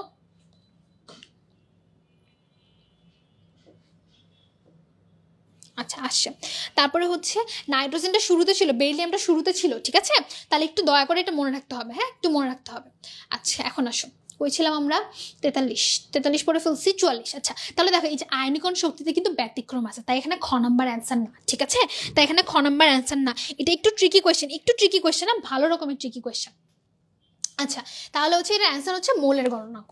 মোলের গলনাঙ্কের ব্যাপারটা কি, ধাতব ধর্ম যত বেশি গলনাঙ্ক তত বেশি, ঠিক আছে, ধাতব ধর্ম যত বেশি গলনাঙ্ক তত বেশি। তাহলে মোলের গলনাঙ্ক হচ্ছে আস্তে আস্তে কিন্তু বাড়বে, মোলের গলনাঙ্ক আস্তে আস্তে বেড়ে যাবে। আচ্ছা গেল। তারপরে আসো যে তোমার কোনটির আয়নীকরণ শক্তি বেশি। আয়নীকরণ শক্তি বেশি কার, এই যে দেখো একটু আগে একটা ব্যতিক্রম শিখাইছি, অক্সিজেন আর নাইট্রোজেনের মধ্যে, যে নাইট্রোজেনে বেশি ছিল, তাহলে এটা অ্যান্সার হচ্ছে খ, ঠিক আছে। এই যে দেখো একটা সলভ করলাম, দুইটা সলভ করলাম, গুণ কয়টা সলভ করতে পারি আমরা ওই সূত্র দিয়ে। কোন মৌলের প্রথম আয়নীকরণ বিভব সবচেয়ে বেশি, এটা সিম্পল, প্রথম আয়নীকরণ বিভব কার সবচেয়ে বেশি হবে, যে হচ্ছে তোমার এক নাম্বার যে গ্রুপের উপরের দিকে থাকবে, আর একটা হচ্ছে যে হচ্ছে সবচেয়ে বেশি বামের দিকে থাকবে। তাহলে এখানে হচ্ছে এরা সবাই কিন্তু সেম গ্রুপের, যে হালিনাকে রুবি ছেঁচে ফেলেছে, তাহলে যেহেতু লিথিয়াম সবচেয়ে উপরের দিকে, যেহেতু গ্রুপের হিসাব, তাই হচ্ছে অ্যান্সার হলো লিথিয়াম, ঠিক আছে। আচ্ছা তাহলে আয়নীকরণ শক্তির সঠিক ক্রম কোনটা, আচ্ছা এটা আমরা জানি যে প্রথম আয়নীকরণ শক্তি থেকে দ্বিতীয় আয়নীকরণ শক্তি বেশি, তার থেকে তৃতীয় আয়নীকরণ শক্তি বেশি হয়। তাহলে E1 is greater than E2, E1 is less than E2, E2 is less than হচ্ছে E3। তার মানে হচ্ছে একটা যে কোনো, যেমন ধরো সোডিয়াম, সে তোমাকে খুবই ইজিলি, ওকে একটু তেল মারলেও তোমাকে একটা ইলেকট্রন দিয়ে দিবে, ঠিক আছে, কিন্তু ওর কাছ থেকে সেকেন্ড ইলেকট্রন বের করা অনেক বেশি কষ্টের ব্যাপার, ওর কাছ থেকে থার্ড ইলেকট্রন বের করা আরো বেশি কষ্টের ব্যাপার। তাই নর্মালি তৃতীয় ইলেকট্রন আসক্তি is greater than second electron আসক্তি ইজ গ্রেটার দ্যান প্রথম ইলেকট্রন আসক্তি, ঠিক আছে। কি যে বাংলিশ ভাষা বললাম, হোয়াট এভার, বুঝলে হইলো। হ্যাঁ E1 হচ্ছে E2 থেকে কম হবে, E2 হচ্ছে E3 থেকে কম হবে। ওকে, আয়নীকরণ বিভবের ক্ষেত্রে কোনটি সঠিক? Next question. তোমরা কি বুঝতেছো নাকি বেশি হয়ে যাচ্ছে? আমাকে বলো, বেশি হয়ে গেলে বলো, ঠিক আছে। আচ্ছা এখন পর্যন্ত সবাই ঠিকঠাক শুনতেছো, গুড। ওকে আচ্ছা এখন হচ্ছে কি বলছে যে আয়নীকরণ বিভবের ক্ষেত্রে কোনটি সঠিক। আচ্ছা আয়নীকরণ বিভবের ক্ষেত্রে কোনটি সঠিক, আচ্ছা একটু আগেই দেখাইছি, এটাও কিন্তু সেম ব্যতিক্রম, ওই সেম ব্যতিক্রম যেটা একটু আগে দেখাইলাম, সালফার আর ফসফরাস। যে ফসফরাস হচ্ছে তোমার সালফারের থেকে কি হবে, বেশি হবে, তাই না, বেশি হবে। যদিও সালফার ডান পাশে আছে, যদিও সালফার বাম পাশে আছে, যদিও বেশি হওয়ার কথা ছিল, কিন্তু ব্যতিক্রমের জন্য ও কম হবে। আর এটাও একটা ব্যতিক্রম ছিল না, যে নাইট্রোজেন হচ্ছে অক্সিজেনের থেকে কম হবে, যদিও নাইট্রোজেন কম, 7 পারমাণবিক সংখ্যা কম, বাট স্টিল সে হচ্ছে বেশি হবে। বেরিলিয়াম আর বোরনের ক্ষেত্রেও কিন্তু সেম ছিল, যে বেরিলিয়াম আর বোরনের ক্ষেত্রেও সেম, যে বেরিলিয়াম একটা বেশি হবে, নট বোরনেরটা, ঠিক আছে। তাহলে এই যে দেখো তোমাকে কনফিউজ করার জন্য কতগুলো অপশন দিছে, তাহলে এই ব্যতিক্রমটার প্রত্যেকটা মনে রাখা ইম্পর্টেন্ট। 4টা ব্যতিক্রম বলছি, 4টাই মনে রাখতে হবে, ঠিক আছে। আচ্ছা এখন আসে 49, কোনটির আয়নীকরণ শক্তির মান সর্বনিম্ন। আচ্ছা সর্বনিম্ন, এখানে আমার চোখের দেখায় মনে হচ্ছে যেটা মোটামুটি গ্রুপ 1 আর গ্রুপ 2 এর কথা বলছে। আচ্ছা তাহলে গ্রুপ 1 আর গ্রুপ 2 এর মধ্যে ডেফিনেটলি গ্রুপ 1 এর আয়নীকরণ শক্তির মান সর্বনিম্ন হবে, তার উপরে যত নিচের দিকে যাবে তত বেশি সর্বনিম্ন হবে, তাই না, গ্রুপ যেহেতু। তাহলে হচ্ছে অ্যান্সার কি, সবচেয়ে নিচের দিকে এবং সবচেয়ে বামের দিকে আছে, সবচেয়ে নিচের দিকে এবং সবচেয়ে ডানের দিকে আছে হচ্ছে সিজিয়াম, তাহলে অ্যান্সার হচ্ছে সিজিয়াম। আচ্ছা উদ্দীপকের উল্লিখিত মৌলসমূহের সক্রিয়তার ক্রম কোনটি সঠিক। আচ্ছা এইসব জিনিসপত্র আসবে না, ঠিক আছে, এইসব জিনিসপত্র মেডিকেলও আসবে না, এরকম ছকওয়ালা জিনিসপত্র কখনো ঢাকা ইউনিভার্সিটিতেও আসবে না, তাই দেখাচ্ছি না। যদিও সক্রিয়তার ক্রম মানে যেটা বোঝাচ্ছে যে যার আয়নীকরণ বিভব যত কম সে তত বেশি সক্রিয়, ঠিক আছে, এই কনসেপ্টটাই বোঝানো হয়েছে। আয়নীকরণ বিভবের ক্ষেত্রে নিচের কোন ক্রমটি সঠিক, দেখো এই যে আবার আসছে, একটু আগে শিখাইছি, সেটা আবার আসছে। বেরিলিয়াম কত ছিল, বোরনের থেকে বেশি, নাইট্রোজেন ছিল অক্সিজেনের থেকে বেশি। আর যেহেতু বেরিলিয়াম আর বোরন অলরেডি ডান দিকে ছিল, আর অক্সিজেন আর নাইট্রোজেন যেহেতু অলরেডি বাম দিকে ছিল, তাহলে স্বাভাবিক নিয়ম অনুসারে কিন্তু অক্সিজেন আর নাইট্রোজেনের তোমার আয়নীকরণ শক্তি বা ইলেকট্রন আসক্তি বা তড়িৎ ঋণাত্মকতা তোমার এই পাশে বেরিলিয়াম আর বোরনের থেকে বেশি হবে, ঠিক আছে। এখানে কাহিনীটা হচ্ছে এই যে এই দুটো আলাদা আলাদা জায়গায়, যে নাইট্রোজেনটা অক্সিজেনের থেকে বেশি, বেরিলিয়ামটা বোরনের থেকে বেশি, ঠিক আছে। আর আমাদের স্বাভাবিক নিয়ম অনুযায়ী হচ্ছে বেরিলিয়াম আর বোরনের থেকে হচ্ছে অক্সিজেন আর নাইট্রোজেনটা বেশি হবে। আচ্ছা এরপরে আসা হচ্ছে হ্যালোজেন সমূহের ইলেকট্রন আসক্তির সঠিক ক্রম কোনটা। হ্যালোজেন সমূহের ইলেকট্রন আসক্তির সঠিক ক্রম কোনটা। আচ্ছা হ্যালোজেন সমূহের ইলেকট্রন আসক্তির সঠিক ক্রম কোনটা, এটাতে কি বলছে, এটাতে হচ্ছে হ্যালোজেন আমরা জানি, হ্যালোজেনের ক্ষেত্রে আমরা জানি এটা ব্যতিক্রম এবং সেটা অনেক ইম্পর্টেন্ট, অনেক ইম্পর্টেন্ট, অনেক ইম্পর্টেন্ট ইলেকট্রন আসক্তির ক্ষেত্রে ক্লোরিন, ফ্লোরিন, ব্রোমিন, আয়োডিন। মুখস্থ, চোখ বন্ধ করলে চোখের সামনে ভাসবে ক্লোরিন, ফ্লোরিন, ব্রোমিন, আয়োডিন। এখানে ব্যতিক্রম আছে, কি কি হয় এখানে? ফ্লোরিন হচ্ছে কম্পারেটিভলি সাইজে একটু ছোট, আর ক্লোরিন হচ্ছে কম্পারেটিভলি সাইজে একটু বড়। তাই ইলেকট্রন আনার জন্য ক্লোরিনের অনেক বড় একটা বাড়ি আছে, বাট ফ্লোরিনের খুবই ছোট একটা বাড়ি, তাই ও মেহমানকে খুব একটা জায়গা দিতে আগ্রহী না। ঠিক আছে, তাহলে ক্লোরিনের ইলেকট্রন আসক্তির মান কি হবে? ক্লোরিনের ইলেকট্রন আসক্তির মান ডেফিনিটলি বেশি হবে ফ্লোরিনের থেকে, কারণ ফ্লোরিন জায়গা দিতে পারতেছে না, ওর খুবই ছোট একটা বাসা, ও জায়গা দিতে পারতেছে না, তাই না? আচ্ছা,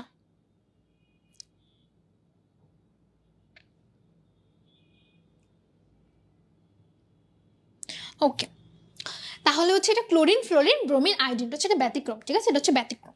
আচ্ছা, এখন আসো কোনটি ইলেকট্রন আসক্তির মান হচ্ছে সর্বনিম্ন? আচ্ছা, কোনটার ইলেকট্রন আসক্তির মান সর্বনিম্ন? নর্মালি আমরা জানি যেগুলো হচ্ছে আমাদের বাম সাইডে আছে সেগুলোর ইলেকট্রন আসক্তির মান সর্বনিম্ন।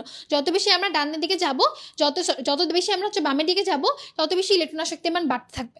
তাহলে হচ্ছে আমাদের এইদিকে যেগুলো হচ্ছে ডান দিকে আছে সেগুলো হচ্ছে ইলেকট্রন আসক্তির মান সর্বনিম্ন। ডান দিকে কোনগুলো আছে দেখো তো? ক্যালসিয়াম, তাই না? ক্যালসিয়াম ছাড়া তো আমার কোনো কিছু দিন চোখে পড়তেছে না, আর যেটা এই পাশে আছে এগুলো সবই তো ওই দিকের জিনিস।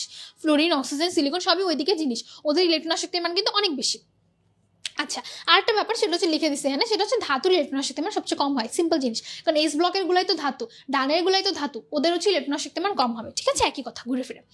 4টা হ্যালোজেনের ইলেকট্রন আসক্তির মান কিলোজুলে এত নিম্নরূপ, নিচের কোনটি অ্যানায়ন গঠনের প্রবণতা বেশি হবে? আচ্ছা, অ্যানায়ন গঠনের প্রবণতা বেশি কার হবে? যার ইলেকট্রন আসক্তি অনেক বেশি, যার ইলেকট্রনের প্রতি আকর্ষণ অনেক বেশি, তারই তো বেশি হবে, তাই না?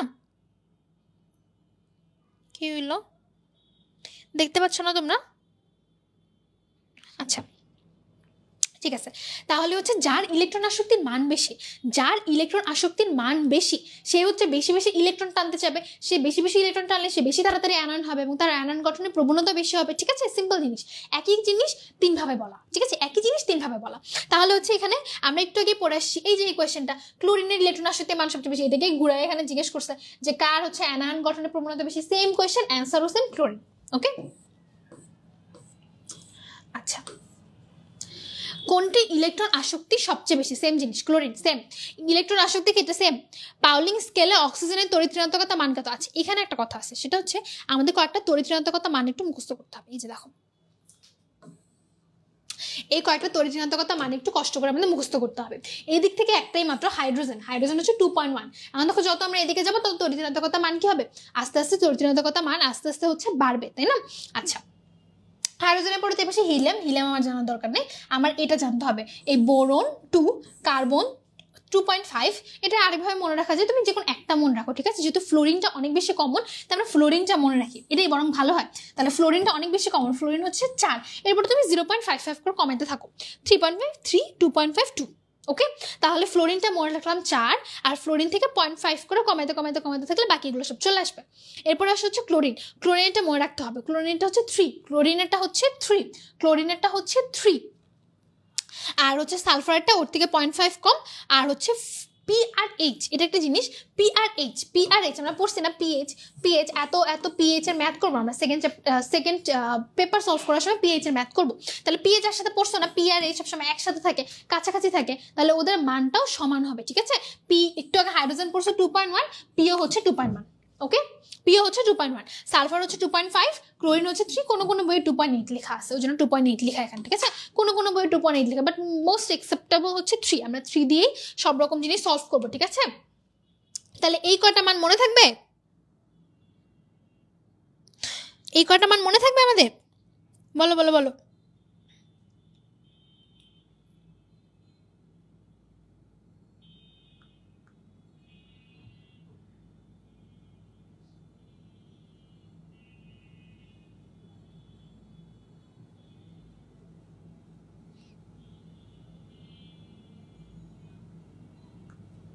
আচ্ছা, ঠিক আছে, ওকে, তাহলে হচ্ছে এই কটা মান আমাদের মনে রাখতে হবে। ঠিক আছে, কোয়েশ্চেন সলভ করার জন্য। আর একটা ইম্পর্টেন্ট হচ্ছে যে কোনটি পোলার যৌগ, কোনটি অপোলার যৌগ, কোনটা পোলার সমযোজী, কোনটা আয়নিক যৌগ, এগুলোর জন্য আমাদের এই মানগুলো দরকার। ঠিক আছে, আচ্ছা, তাহলে এই কটা তড়িৎ ঋণাত্মকতা মান আমরা দয়া করে মনে রাখবো। ওকে, আমরা ছিলাম, কই গেল, আমরা ছিলাম এখানে। আচ্ছা, তাহলে হচ্ছে আমরা ছিলাম হচ্ছে 57। তাহলে অক্সিজেনের তড়িৎদ্রতা কত, মান কত? অক্সিজেন কি ছিল? ফ্লোরিনের ঠিক এপাশে, ফ্লোরিনের ঠিক এপাশে। ফ্লোরিন হচ্ছে 4, তার থেকে 0.5 বাদ দিলে অক্সিজেন, অক্সিজেন তাহলে কত? 3.5, তাই না? 3.5। আচ্ছা, তড়িৎ ঋণাত্মকতার ক্ষেত্রে সঠিক ক্রম কোনটা? আচ্ছা, তড়িৎ ঋণাত্মকতার ক্ষেত্রে সঠিক ক্রম কোনটা? আচ্ছা, এটা দেখো, ক্লোরিন কত? 17, তোমার হচ্ছে সালফার কত? 16, সিলিকন কত? 14, তাই না? তাহলে হচ্ছে এটা কোন দিকে যাচ্ছে আসলে? তোমার পর্যায়ের কথা বোঝানো হচ্ছে, একটা পর্যায়ের কথা বোঝানো হচ্ছে, তাই না? হ্যাঁ, একটা পর্যায়ের কথা বোঝানো হচ্ছে। তাহলে পর্যায়ের ক্ষেত্রে আমরা জানি যত বামের দিকে যাব, যত ডান থেকে বামের দিকে যাব, তড়িৎ ঋণাত্মকতা, তাই না? যেটাই বলো, ইলেকট্রন শক্তি বলো, তড়িৎ ঋণাত্মকতা বলো, আয়নীকরণ শক্তি বলো, একই কথা তো, বাড়বে, তাই না? বাড়বে আস্তে আস্তে। তাহলে ক্লোরিন হচ্ছে সবচেয়ে বেশি বামে, তাহলে ক্লোরিনের সবচেয়ে বেশি, এরপরে সালফার, এরপর সিলিকন। ঠিক আছে, সিম্পল। এ ও বি দুইটা মৌলের তড়িৎ ঋণাত্মকতা 2.1 আর 2.5। আচ্ছা, এদের সমন্বয়ে গঠিত যৌগের প্রকৃতি কিরকম? আচ্ছা, 2.1 বলছে, 2.5 বলছে, ঠিক আছে? 2.1 হচ্ছে হাইড্রোজেন ধরে নিলাম, আর 2.5 হচ্ছে, আচ্ছা এখানে তো ধরারও কোনো দরকার নেই, ধরার দরকার আছে আমাদের না, ধর তো কোনো দরকার দেখতেছি না আমি। যদি 2.5 হচ্ছে তোমার এদিকে সালফারেট H2S মনে হয় মোস্ট প্রবাবলি আমাদের। আচ্ছা, যাই হোক, এখানে বলতে চাইছে 2.1 আর 2.5 এদের সমন্বয়ে গঠিত যৌগের প্রকৃতি কি রূপ? আচ্ছা, এখন এই জন্য আমার কি করতে হবে? তড়িৎ ঋণাত্মকতা পার্থক্য বের করতে হবে। দুইটার মধ্যে তড়িৎ ঋণাত্মকতা পার্থক্য কত? 0.4, 0.4। এবং আমরা জানি লেস দেন 0.5 যদি হয় তড়িৎ ঋণাত্মকতা পার্থক্য, তাহলে সেটা কি? সেটা হচ্ছে সমযোজী যৌগ। সেটা কি তাহলে? সমযোজী যৌগ, তাই না? আচ্ছা, এই রিলেটেড একটা ছবি আমি আনছি আমার কাছে যতদূর মনে পড়ে। হ্যাঁ, এই যে দেখো, সেটা হচ্ছে যে যদি ইলেকট্রোনেগেটিভিটি মানে তড়িৎ ঋণাত্মকতার মান যদি 0 হয়, যদি 0 হয়, যেমন হচ্ছে ক্লোরিন আর ক্লোরিন, তাই না? দুটোর ক্ষেত্রে ক্লোরিন আর ক্লোরিন দুটোর ক্ষেত্রে হচ্ছে 3, দুটোর ক্ষেত্রে 3, তাহলে কোনো পার্থক্য নেই, তাহলে হচ্ছে সেটা বিশুদ্ধ সমযোজী যৌগ, তাহলে সেটা বিশুদ্ধ সমযোজী যৌগ। আর যদি ইলেকট্রোনেগেটিভিটি মান 0.5 এর থেকে কম হয়, যদি ইলেকট্রোনেগেটিভিটি মান 0.5 এর থেকে কম হয়, যেমন কার্বন আর হাইড্রোজেনের ক্ষেত্রে, তাই না? কার্বন আর হচ্ছে হাইড্রোজেনের ক্ষেত্রে, তাহলে এখানে কি হবে? এটা হবে অপোলার সমযোজী যৌগ, অপোলার সমযোজী যৌগ।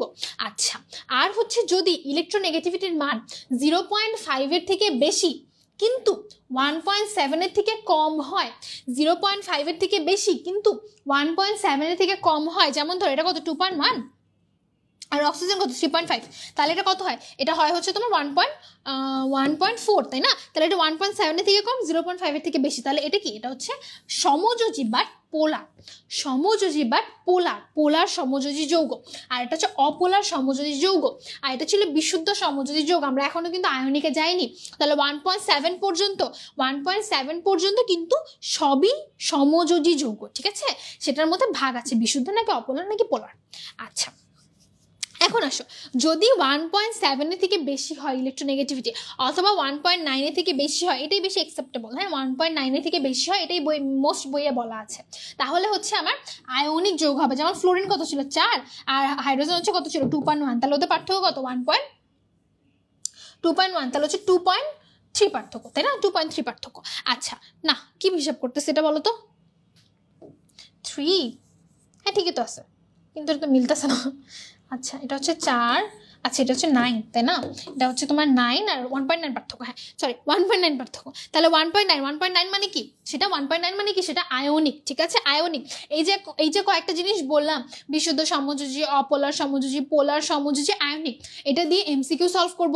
এই যে একটা কনসেপ্ট বিল্ড আপ হইলো যে কোনটা আয়নিক যৌগ কোনটা সমযোজী যৌগ, এটা আমরা তড়িৎ ঋণাত্মকতা দিয়ে বের করতে পারি।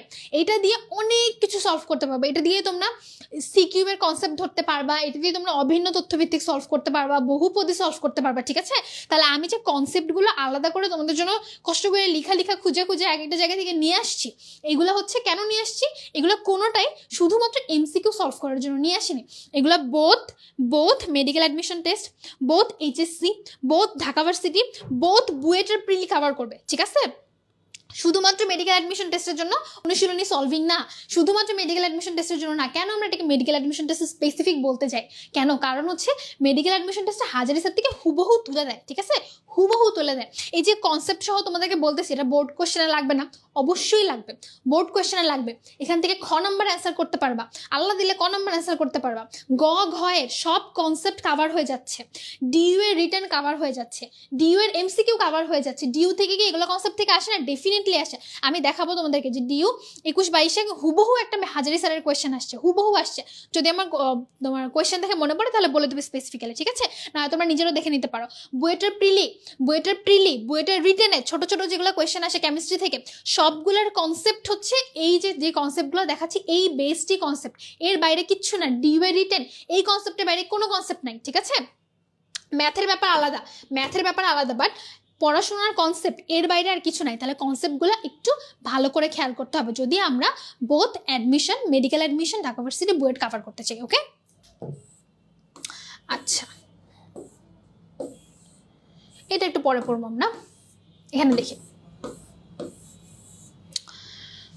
তড়িৎ-ঋণাত্মকতা পড়ে ফেলছি আমরা, 59 পড়ে ফেলছি, 60 নিচের কোন মৌলটি অম্লীয় অক্সাইড এবং অম্লীয় হাইড্রোক্সাইড গঠন করে? আচ্ছা এইটা আমাদের একটু পড়তে হবে, ভাবছি এটা পরে পড়াবো, আসলে হইলো না, এটা পড়ে আসতে হবে। দেখো আচ্ছা সেটা হচ্ছে একটা ইউনিভার্সাল ট্রুথ, একটা সূত্র, বেসিক্যালি সূত্র, হ্যাঁ সূত্র, মোটামুটি দুনিয়া সবখানে খাটবে। সেটা হচ্ছে যত ধাতুর অক্সাইড সবই হবে হচ্ছে ক্ষারীয়, সবই কম বেশি ক্ষারীয়। যত অধাতুর অক্সাইড সবই মোটামুটি অম্লীয়, ঠিক আছে? সবই মোটামুটি অম্লীয়। তাহলে হচ্ছে ক্ষারীয় আর অম্লীয়, ঠিক আছে? গেল। এখন আসো তিনটা ডিফারেন্ট জিনিস মুখস্থ করতে হবে। এটা কি করতে হবে? মুখস্থ করতে হবে। ধাতুর অক্সাইড, অধাতুর অক্সাইড, এটা তো কনসেপ্ট যে ধাতু ক্ষার তৈরি করে, ক্ষারীয়। অম্ল তোমার হচ্ছে যেগুলো অধাতু পি ব্লকের দিকের গুলা, সেগুলো কি করে? সালফিউরিক অ্যাসিড তৈরি করে। ফসফরিক অ্যাসিড তৈরি করে, ফসফরাস অ্যাসিড তৈরি করে। নাইট্রিক অ্যাসিড তৈরি করে। তার মানে সবাই কি মোটামুটি অম্লীয়। সোডিয়ামের দিকে আসো, sodium hydroxide, potassium hydroxide, calcium hydroxide, এগুলো সবাই কি মোটামুটি ক্ষারীয়, তাই না? তাহলে ধাতুর অক্সাইডগুলো ক্ষারীয় আর অধাতুর অক্সাইডগুলো অম্লীয়, এটা কিন্তু কনসেপ্ট মুখস্থ করতে হবে। যেটা এটা হচ্ছে এখানে নিরপেক্ষ অক্সাইড একদম 100% ইম্পর্টেন্ট, 100% ইম্পর্টেন্ট। নিরপেক্ষ অক্সাইড কি কি? কার্বন মনোক্সাইড, পানি, নাইট্রোজেন অক্সাইড, আর এটা হচ্ছে নাইট্রোজেন অক্সাইড, এটার একটা নাম হচ্ছে নাইট্রাস অক্সাইড, ঠিক আছে? বা এই যে N2O, এটার আরেকটা নাম কি বলো তো? এটা খুবই সুন্দর নাম আছে, ঠিক আছে? খুবই সুন্দর একটা নাম আছে, বলো দেখি। তোমরা কি ঘুমায় গেলা কিনা আমি বুঝতেছি না আসলে, বলো দেখি। N2 ওর আরেকটা নাম কি? বলো আমাকে। আপু পরে এই ক্লাসগুলো পাওয়া যায় না ওয়েবসাইটে, না ক্লাস তো পাওয়া যাওয়ার কথা ওয়েবসাইটে, ঠিক আছে? আমি তারপরে চেক করবো। হ্যাঁ সবগুলো ক্লাসই কিন্তু আপলোড করে দেওয়া হয় ওয়েবসাইটে, আমি তারপর আজকে আরেকবার চেক করবো, ঠিক আছে? যেহেতু বলছো। আচ্ছা বলো এখন N2O এর অপর নাম কি? আরেকটা নাম কি? তাড়াতাড়ি ফাস্ট। নেক্সটে যাচ্ছি আমি। পলি অক্সাইড দুইটাই আছে, ঠিক আছে? দুইটা, একটা লেডার, একটা ম্যাঙ্গানিজের। PbO2 আর একটা হচ্ছে MnO2, PbO2 আর একটা হচ্ছে MnO2, সেটা হচ্ছে পলি অক্সাইড। এই দুটো কি বলছি? এই দুটো হচ্ছে পলি অক্সাইড। আর উভধর্মী অক্সাইড কি কি আছে? জিঙ্ক অক্সাইড, অ্যালুমিনিয়াম অক্সাইড, ঠিক আছে? অ্যালুমিনিয়াম অক্সাইড এটা খুব ইম্পর্টেন্ট, উভধর্মী, খুবই ইম্পর্টেন্ট। এটা বহুপদী শব্দ সূচকে পাবা, এটা হচ্ছে তুমি জ্ঞানমূলকে পাবা, অনুধাবনে পাবা, সবখানে পাবা যে অ্যালুমিনিয়াম অক্সাইড হলো একটা উভধর্মী অক্সাইড। তারপরে হচ্ছে বেরিলিয়াম অক্সাইড, তারপরে হচ্ছে টিনের যত অক্সাইড আছে দুইটাই আছে ডেফিনেটলি, লেডের যত অক্সাইড আছে, টেলুরিয়ামের যত অক্সাইড আছে, আরটা হচ্ছে তোমার এপাশে জার্মেনিয়ামের যত অক্সাইড আছে, ঠিক আছে? কি করে সব এক জায়গায় পাবো? ওয়েবসাইটে সব আছে একসাথে, অনুশীলনী ক্লাস দিয়ে তোমার ওয়েবসাইটে সব পাবো তুমি একসাথে, ঠিক আছে? আমি যতদূর জানি ওয়েবসাইটে আপলোড হয়ে যায়, ঠিক আছে? তারপরে আমি শুনে জানাবো তোমাকে। কেমিস্ট্রিতে কি পাওয়া যায় তোমার একসাথে? হ্যাঁ যারা হচ্ছে আমাদের কোর্সে আসছো সবাই ওয়েবসাইটে এগুলো একসাথে পাবা, পরপর একসাথে পাবা, ঠিক আছে? অ্যান্ড ওখানে হচ্ছে তোমার এই যে সামনে পিছনে টুকটাক যে ল্যাগিং হচ্ছে বা সামনে পিছনে টুকটাক যে এইগুলো দেখতে পাচ্ছ তোমরা, ওখানে সুন্দর করে সবগুলো কেটে ক্রপ করে দেওয়া থাকে। তো এটা ওয়েবসাইটে ডেফিনেটলি পাবা। যারা কোর্সে আসো তারা ওয়েবসাইট থেকে আরো আরামে দেখে ফেলতে পারবা, ঠিক আছে? আচ্ছা তাহলে হচ্ছে উভধর্মী অক্সাইডগুলো গেল। উভধর্মী অক্সাইডও মাস্ট, নিরপেক্ষ অক্সাইডও মাস্ট, ঠিক আছে? মাস্ট। ওকে তাহলে এটা পড়ে ফেলাম আমরা। এখানে আরেকটু দেখি, এখানে জাস্ট কয়েকটা এক্সট্রা কথা আছে, ঠিক আছে। অম্লীয় আমরা ওভারঅল সবগুলো অধাতুর অক্সাইড অম্লীয় দিয়ে সলভ করব, ক্ষারকে মোটামুটি সবগুলো ধাতুর অক্সাইড ক্ষারীয় দিয়ে সলভ করব। উভধর্মী তো পড়াইলাম, নিরপেক্ষ পড়াই ফেলছি, পার অক্সাইড পলিঅক্সাইড পড়াই ফেলছি, দুইটাই আছে। সুপার অক্সাইড, সাব অক্সাইড বা মিশ্র অক্সাইড। মিশ্র অক্সাইড কি? মিশ্র অক্সাইড হচ্ছে দুইটা, Fe3O4 আর হচ্ছে Pb3O4, ঠিক আছে। তাহলে Fe3O4 আর একটা হচ্ছে Pb3O4, এর মধ্যে আয়রনের দুইটা অক্সাইড একসাথে আছে, এর মধ্যে লেডের দুইটা অক্সাইড একসাথে আছে, ঠিক আছে। এই জন্য এদের নাম হচ্ছে যৌগিক অক্সাইড অথবা মিশ্র অক্সাইড, সিম্পল। আর আসো সুপার অক্সাইড আর পার অক্সাইড, এই দুটো খুব ইম্পর্টেন্ট, এখান থেকে এমসিকিউ আছে। পার অক্সাইড কাকে বলি আমরা? পার অক্সাইড নিয়ে খুবই ফেমাস হচ্ছে হাইড্রোজেন পার অক্সাইড, তাই না? হাইড্রোজেন পার অক্সাইড আমরা কি কাজে হেল্প করি? চুল সোনালী করার কাজে হেল্প করি, চুল সোনালী করার কাজে হেল্প করে, ঠিক আছে। যারা চুল কালার করে, পার্লারে, এগুলোতে অনেক বেশি ইউজ করা হয় হাইড্রোজেন পারঅক্সাইড। বিরঞ্জক হিসেবে ইউজ করা হয় হাইড্রোজেন পারঅক্সাইড, ঠিক আছে। এগুলো একসাথে লিখে রাখো, একসাথে একটা জায়গায় লিখে রাখবা। হাইড্রোজেন পারঅক্সাইড রিলেটেড যত ইনফরমেশন সবগুলো একটা জায়গায় লিখে রাখবা। বিরঞ্জক হিসেবে কাজ করে এবং চুল সোনালীকরণে কাজ করে। আচ্ছা, তারপরে আরো আছে আমার যেটা সোডিয়াম পারঅক্সাইড, এটা হচ্ছে বেরিলিয়াম পারঅক্সাইড। এখন হচ্ছে আসো বেরিয়াম পারঅক্সাইড। সোডিয়াম পারঅক্সাইড বলে বা হাইড্রোজেন পারঅক্সাইড বলে, এখানে অক্সিজেনের জারণ মান কত? দেখো নর্মালি সোডিয়াম কত? +1, তাহলে হচ্ছে এখানে দুইটা সোডিয়াম যেহেতু তাহলে +2, তাহলে অক্সিজেনকে এটা কাভার করার জন্য কি হইতে হবে? +1, তাহলে পারঅক্সাইড যেটা পারঅক্সাইডে -1 হইতে হবে। পারঅক্সাইডে অক্সিজেনের জারণ মান কত? -1, তাই না? নর্মাল অক্সাইডে অক্সিজেনের জারণ মান কত? নর্মাল অক্সাইডে অক্সিজেন জারণ মান -2। এখন আসে সুপার অক্সাইড, দেখো পটাশিয়াম অক্সাইড, তাহলে এই যে পটাশিয়াম নর্মালি কত থাকে? +1, তাহলে দুইটা অক্সিজেন মিলে +1, মানে একটা অক্সিজেন কত? একটা অক্সিজেন হচ্ছে -1/2, একটা অক্সিজেন হচ্ছে -1/2, তাহলে সুপার অক্সাইডে জারণ মান কত? -1/2, ঠিক আছে। সুপার অক্সাইডে জারণ মান কত? -1/2, ওকে। আচ্ছা, ঠিক আছে, তাহলে হচ্ছে সুপার অক্সাইড গেল, পার অক্সাইড গেল, এই দুটো জারণ মান সহ জানতে হবে, এক্সাম্পল সহ জানতে হবে, ওকে। আচ্ছা, তাহলে মোটামুটি আমাদের অক্সাইড কাভার হয়ে গেছে, হ্যাঁ, অক্সাইড কাভার হয়ে গেছে। এখান নিয়ে আর কোনো কনফিউশন বা আর নতুন কোনো কোয়েশ্চেন পাবো না, ঠিক আছে। আর দেখবা নতুন কোনো কোয়েশ্চেন পাবো না, যা বলছি এতক্ষণে অক্সাইড নিয়ে যা পড়াইছি এর বাইরে একটা সিঙ্গেল কোয়েশ্চেন আসবে না, ঠিক আছে। আসো দেখো, কোন অক্সাইডটি অম্লীয় অক্সাইড এবং ক্ষারীয় হাইড্রোক্সাইড গঠন করে? আচ্ছা, এটা ওইটার মধ্যে পড়তেছে না, যেহেতু এখানে হাইড্রোক্সাইডও আছে, এটা ডিফারেন্ট ইনফরমেশন। এটা হচ্ছে সালফার, এটা অ্যান্সার হচ্ছে সালফার। আরেকটা খুব ইম্পর্টেন্ট ইনফরমেশন, এটা মোস্ট প্রবাবলি মেডিকেলে 2বার আসছে, যে সালফারকে কয়লার বিষ বলা হয়। কি বলা হয়? সালফারকে কয়লার বিষ বলা হয়, ঠিক আছে।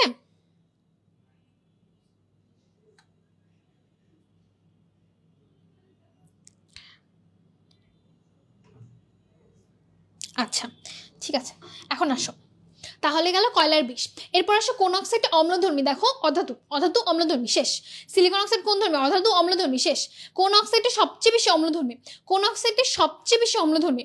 আচ্ছা, তাহলে কোন অক্সাইডটা সবচেয়ে বেশি অম্লধর্মী? এটা সূত্র হচ্ছে যার কেন্দ্রীয় পরমাণুর জারণ সংখ্যা বেশি, ঠিক আছে। যেমন আসো সিলিকন, এখানে সিলিকন অক্সিজেন কত? -4, তাহলে সিলিকনের জারণ সংখ্যা কত? +4। আর এখানে অক্সিজেন কত? -6, তাহলে পার ফসফরাস জারণ সংখ্যা কত হচ্ছে? +3। তারপর এখানে আসো হচ্ছে সালফার, এখানে কত? অক্সিজেন হচ্ছে -6, তাহলে সালফার হচ্ছে +6। এখানে আসো, এখানে হচ্ছে অক্সিজেন হচ্ছে -14, তাহলে দুইটা ক্লোরিন যেহেতু, তাহলে পার ক্লোরিন হচ্ছে +7। তাহলে কার জারণ সংখ্যা সবচেয়ে বেশি? এখানে কার জারণ সংখ্যা সবচেয়ে বেশি? এটার, তাই না? ক্লোরিন অক্সাইডের। আর ক্লোরিন অক্সাইড থেকে যে সবচেয়ে শক্তিশালী যে অ্যাসিড তৈরি হয় সেটার নাম কি? পার ক্লোরিক অ্যাসিড। নাম কি? পার ক্লোরিক অ্যাসিড। খুবই খুবই খুবই ইম্পর্টেন্ট। সবচেয়ে শক্তিশালী অ্যাসিডের নাম কি? পার ক্লোরিক অ্যাসিড। কোন অক্সাইড থেকে আসতেছে? Cl2O7 থেকে আসতেছে। Cl2O7 এর জারণ মান কত? +7। পার ক্লোরিকে ক্লোরিনের জারণ মান কত? সেম, +7। বুঝে গেছে? তিনটা ইনফরমেশন দিছি, তিনটা থেকে এমসিকিউ পাবা, তিনটা ইনফরমেশন থেকে এমসিকিউ পাবা, ওকে। তোমাদের একটা কোয়েশ্চেন করছিলাম, কেউ আনসার দাও নাই। একটা কোয়েশ্চেন করছি, তোমরা কি জানো না এটা? N2O এর আরেকটা নাম কি? N2 এর আরেকটা নাম হচ্ছে লাফিং গ্যাস। N2 এর আরেকটা নাম কি? N2 এর আরেকটা নাম হচ্ছে লাফিং গ্যাস, ঠিক আছে? লাফিং গ্যাস, কি বলছি? লাফিং গ্যাস। ওকে, লিখে রাখো, N2 এর আরেকটা নাম হচ্ছে লাফিং গ্যাস। ওকে, আচ্ছা, কোনটি সুপার অক্সাইড পড়াই ফেলছি, কোনটা সবচেয়ে বেশি অম্লধর্মী, সেম কোয়েশ্চেন। নিচের কোন অক্সাইডটা উভধর্মী পড়াই ফেলছি, অ্যালুমিনিয়াম অক্সাইড উভধর্মী। উভধর্মী অক্সাইড নিচের কোনটা, বেরিলিয়াম অক্সাইড উভধর্মী পড়াই ফেলছি। দেখো বলছি না, যা পড়াইছি তার বাইরে একটা কোয়েশ্চেন থাকবে না, একটা কোয়েশ্চেন থাকবে না।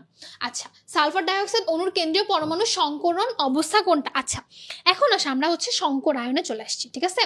আমরা হচ্ছে সংকরায়নে চলে আসছি। তাহলে সংকরায়ন হিসেবে, সংকরায়নের ক্ষেত্রে আলাদা করে একটু পড়াইতে হয় আসলে,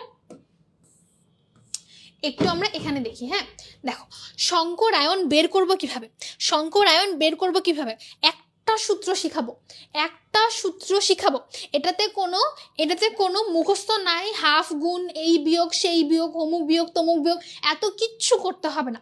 একটা সিম্পল দুইটা ওয়ার্ড শিখাবো, এই দুইটা ওয়ার্ড দিয়ে আল্লাহর দুনিয়ায় যত সংকরায়ন আছে সব বের করবো, আমরা সব বের করবো, ঠিক আছে? এত এমফাসাইজ করে বলতেছি কারণ এটা আমাকে আমার অ্যাডমিশন টেস্টে কেউ শিখায় নাই।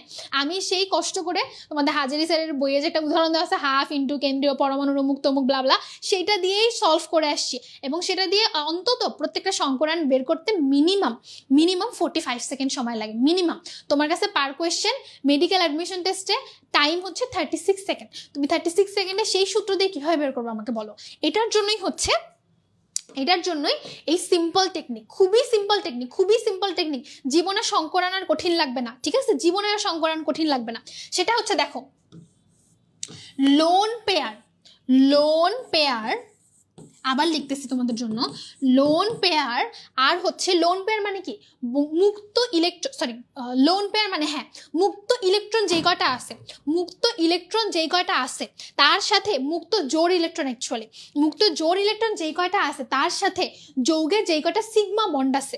কি বলছে? যৌগে যেই কয়টা সিগমা বন্ড আছে, ঠিক আছে? সিগমা বন্ড আছে। তাহলে লোন পেয়ার যেই কয়টা বন্ধন, যেই কয়টা মুক্ত জোড় ইলেকট্রন তার সাথে যেই কয়টা সিগমা বন্ড, এই দুইটা যোগ করলে যা হয় তাই হচ্ছে সংকরায়নের সংখ্যা, ঠিক আছে? তাই হচ্ছে সংকরায়নের সংখ্যা, তাই হচ্ছে সংকরায়নের সংখ্যা। তাহলে এটা ইজুকাল টু যদি 3 হয় তাহলে সংকরায়ন কি? sp2। এটা ইজুকাল টু যদি 5 হয় তাহলে সংকরায়ন কি? sp3d। এটা ইজুকাল টু যদি 8 হয় তাহলে সংকরায়ন কি? sp3, তোমার 3 আর 1 4, আর হচ্ছে এদিকে d4। এতদূর পর্যন্ত যদি যায় না, ম্যাক্সিমাম 7 d3 পর্যন্ত যায়, ঠিক আছে? ক্লিয়ার? ক্লিয়ার? আচ্ছা, এখন দেখো এই যে সূত্র তো জানলা, সূত্র তো বুঝলে, এখন আসলে সলভ করি হয় কিনা। আচ্ছা, একটু 10 সেকেন্ড। ভাইয়া ভাইয়া ভাইয়া একটু পানি লাগবে, কিছু করতেছে। আচ্ছা,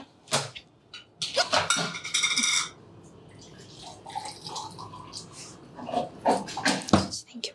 পানি আছে তুমি মনে ছিল?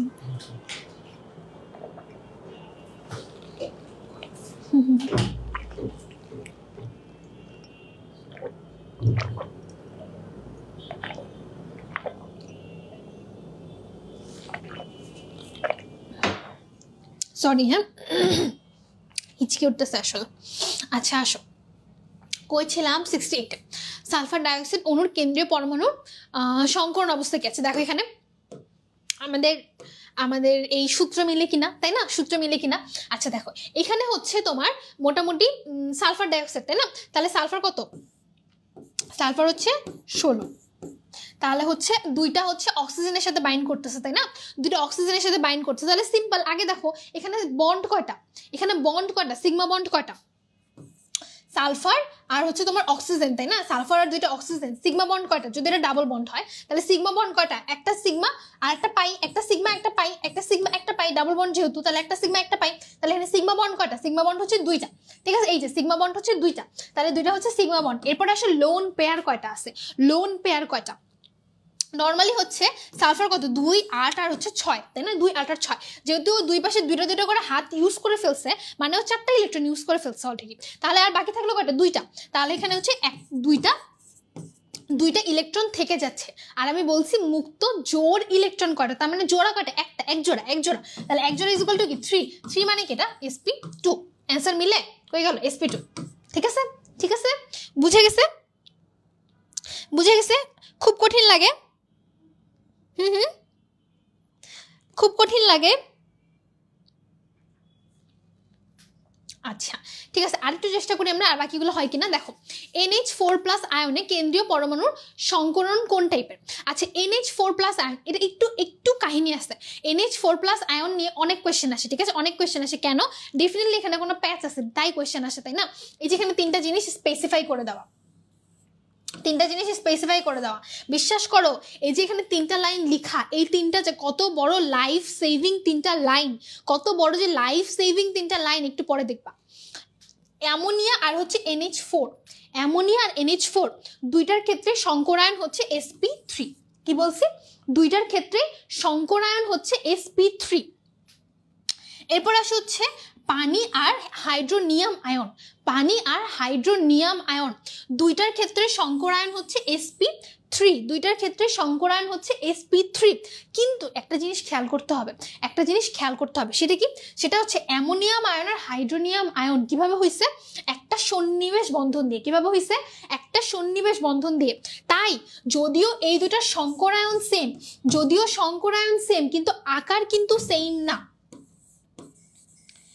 আকার বা আকৃতি সেম না, ঠিক আছে, সেম না। তাহলে খেয়াল করতে হবে দুইটা sp3, নর্মালি সকল sp3 এর আকৃতি সেম হয়, কিন্তু এখানে ব্যতিক্রম, ঠিক আছে, থ্যাংক ইউ ভাইয়া, এখানে ব্যতিক্রম। তাহলে হচ্ছে অ্যামোনিয়া আর NH4 দুইটারই সংকরণ sp3, স্টিল দুইটার আকৃতি ভিন্ন। ওকে, আচ্ছা এরপর আসছে হচ্ছে BF3 আর BF4 মাইনাস, তাই না, BF4 মাইনাস। এইখানেও কি আছে? এইখানেও আমার হচ্ছে, এইখানেও কিন্তু কাহিনী আছে, সেটা হচ্ছে NH3 আর NH4 দুইটা sp3, একই রকম ডিফারেন্ট যৌগ, আয়ন একটা আর একটা পূর্ণ যৌগ, কিন্তু দুইটা সংকরায়ন সেম, কিন্তু BF সেটা মানে না, ঠিক আছে, সকল বয়ফ্রেন্ডই শয়তান। আচ্ছা সো মোদ্দা কথা হচ্ছে BF সেটা মানবে না, BF3 সে নিজে sp2 হলেও BF4 সে কিন্তু sp3, ঠিক আছে। আচ্ছা আমি নিজে এটা ভাবে মনে রাখতাম, বুঝছো, সকল বয়ফ্রেন্ড হচ্ছে শয়তান, তাই এখানে BF3 আর BF4টা হচ্ছে আলাদা রকম, কিন্তু NH3 আর H2 তারা অনেক ভদ্রসদ্র মানুষ, তাই তারা হচ্ছে সবগুলোই কিন্তু sp3, বাট BF হচ্ছে সে ঝামেলা করে দেয়, তাই হচ্ছে BF3 হচ্ছে sp2 হইলেও BF4 হচ্ছে sp3। ওকে, আচ্ছা ঠিক আছে, বুঝতে পারছো আশা করি তোমরা।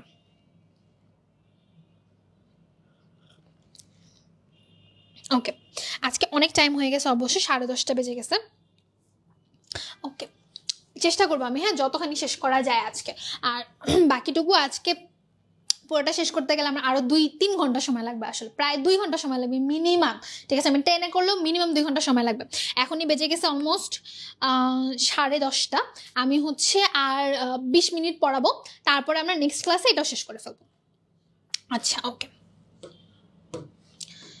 তাহলে NH4 হচ্ছে sp3। ওকে, কি হলো,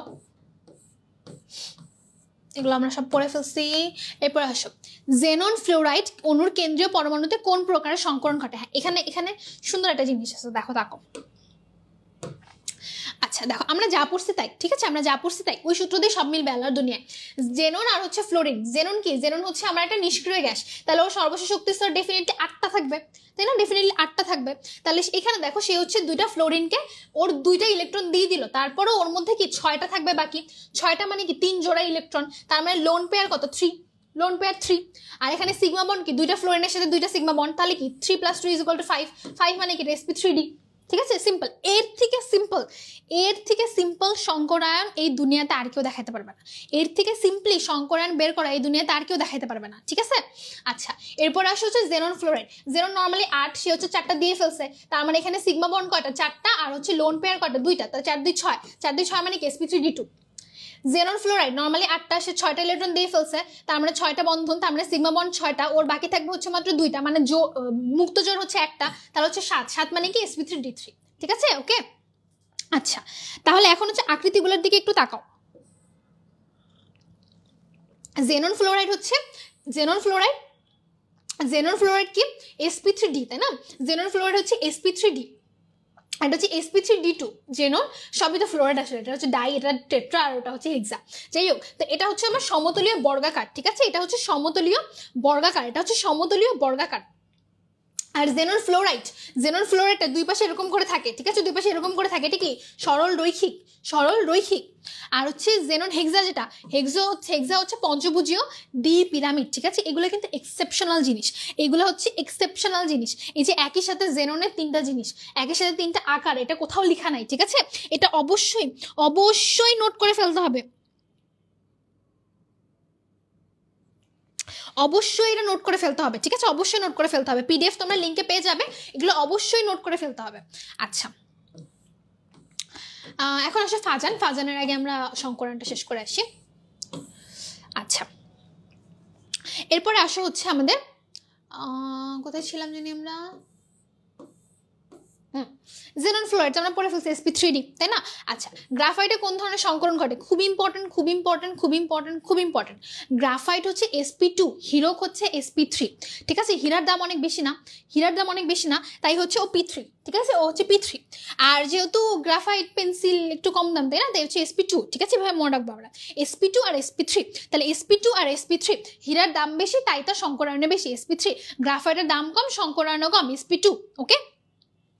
আচ্ছা, NH4 ও PH4 আয়নের সংকরণ কত? বলবো না আমি, একটু আগে NH4 নিয়ে বহু কাহিনী বলে আসছি, তাই না? NH4 আর PH4 সেম থিং, গঠনও সেম, সবকিছুই সেম, তাহলে এটা হচ্ছে sp3। sp3d3 সংকরিত হলে আকৃতি কি রূপ হয়? একটু আগে দেখাইছি sp3d3 sp3 সেম থিং, হচ্ছে পঞ্চভুজীয় দ্বিপিরামিডও, ঠিক আছে? যা বলছি তার বাইরে কিচ্ছু আসবে না, পঞ্চভুজীয় দ্বিপিরামিডও। কোন সংকরায়ন হলে পাই বন্ধন গঠিত হয়? এটা খুবই সিম্পল একটা কোয়েশ্চেন। কোন সংকরণ হলে পাই বন্ধন গঠিত হয়? পাই বন্ধন গঠিত হওয়ার প্রথম শর্ত হচ্ছে অবশ্যই সেই যৌগে অন্তত একটা দ্বিবন্ধন থাকতে হবে, ঠিক আছে? যেমন কার্বনের ক্ষেত্রে দেখো, যখন সিঙ্গেল কার্বন বন্ড থাকে তখন সেটা sp3, যখন ডাবল কার্বন বন্ড থাকে তখন সেটা কি হয়ে যায়? sp2, তাই না? তখন সেটা হচ্ছে sp2। তাহলে sp2তে কি? sp2তে পাই বন্ধন গঠন হওয়া সম্ভব, ঠিক আছে? sp-তেও পাই বন্ধন গঠন হওয়া সম্ভব। আচ্ছা, তো যেহেতু এখানে অপশনের মধ্যে আমার sp নাই, তাহলে একটাই অপশন বাকি থাকে, সেটা হচ্ছে sp2। যদি স্পেসিফাই করে বলে দিত দুইটা পাই বন্ধন কোথায়, তখন অ্যান্সার ছিল sp, বা যদি স্পেসিফাই করে বলে দিত যে একটা পাই বন্ধন পাওয়া যায় কোথায়, তখন অ্যান্সার স্পেসিফিক্যালি sp2 হয়ে যাবে, ঠিক আছে? কিন্তু যেহেতু এখানে বলে নাই আমাদেরকে, তাই হচ্ছে sp2 sp দুইটাই আমার অপশনে থাকবে, কিন্তু এখানে অপশনের মধ্যে ওরা sp দেয় না, আমার জন্য সিম্পল, তাহলে অ্যান্সার হচ্ছে sp2, ওকে? আচ্ছা,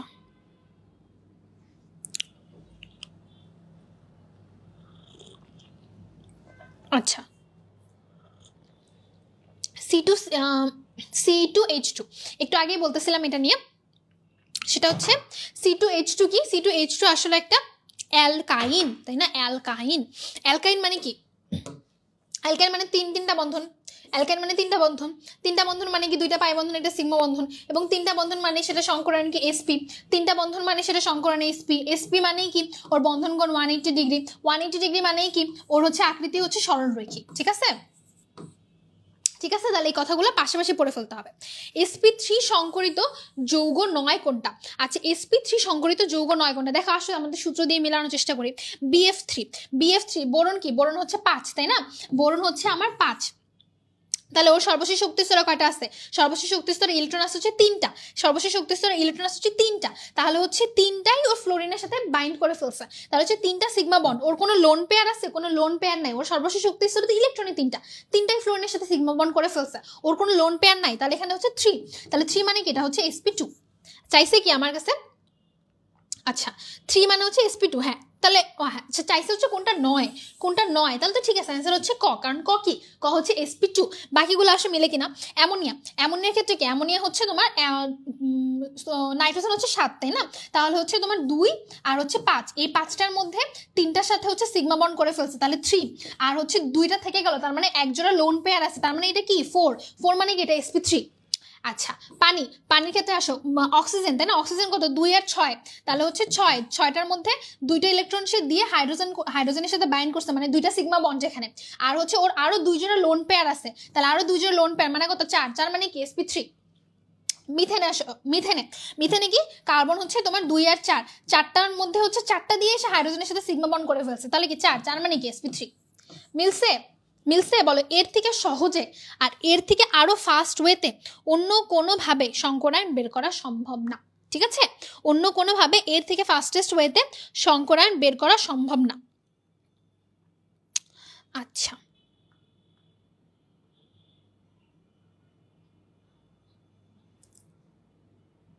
আচ্ছা ঠিক আছে, ওকে, তাহলে গেল। এখন আসলে হচ্ছে বলছে যে বেনজিনে কয়টা পাই বন্ধন বিদ্যমান। আচ্ছা, কয়টা পাই বন্ধন বিদ্যমান? আচ্ছা, পাই বন্ধন তো ওই যে ভিতরে 3টা থাকে, তাই না? এরকম না বেনজিনটা? এরকম তো। আচ্ছা, এই যে এখানে পাই বন্ধন থাকে, তাই না? পাই বন্ধন থাকে 3টা, তাহলে এই যে 3টা।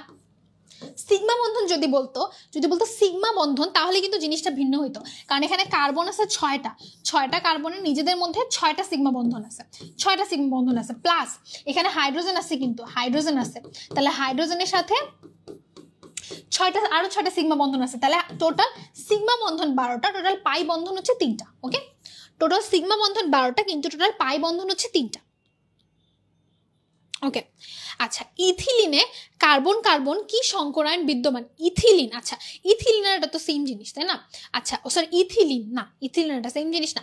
ইথিলিন তো কি? ইথিলিন হচ্ছে অ্যালকিন, তাই না? অ্যালকিন, তাহলে হচ্ছে C2H4 মানে কি? এখানে ডাবল বন্ড মানে কি? এটা sp2, তাই না? ডাবল বন্ড মানে sp2, ট্রিপল বন্ড মানে sp, ট্রিপল বন্ড মানে sp, ট্রিপল বন্ড মানে ছিল sp, আর ডাবল বন্ড মানে sp2, সিঙ্গেল বন্ড মানে sp3। আচ্ছা, নিচের কোন যৌগটিতে সঞ্চরণ অক্ষম পাই ইলেকট্রন আছে? আচ্ছা, সঞ্চরণ অক্ষম পাই ইলেকট্রন আছে নিচের কোন যৌগটিতে? আচ্ছা, সঞ্চরণ অক্ষম কখন বলি আমরা? সঞ্চরণ অক্ষম কখন বলি? যখন হচ্ছে ডাবল বন্ড থাকে, মানে পাই বন্ধন থাকে, বুঝছো? পাই বন্ধনে যে পাই ইলেকট্রনগুলো আছে সেগুলো নড়াচড়া করতে পারে না, সিগমা বন্ধনের গুলো পারে। আচ্ছা, তাহলে এখন আমি এখানে খেয়াল করবো সেটা হচ্ছে যে কোনটাতে পাই বন্ধন আছে। যদি এখানে একটু ব্যতিক্রম আছে, যেমন দেখো C2H4 এখানে পাই বন্ধন আছে, কারণ এটা ডাবল বন্ড। C2H6 অ্যালকিন, কোনো পাই বন্ধন নাই, তার অপশন থেকে বাদ।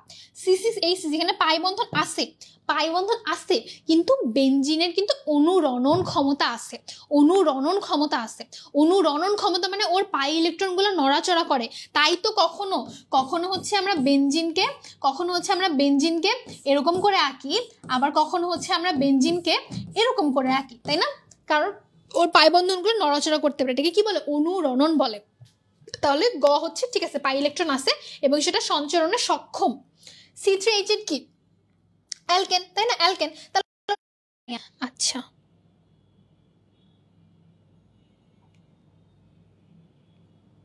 আমার ফোনটাতে 1% চার্জ, এটা এখনই বন্ধ হয়ে যাবে।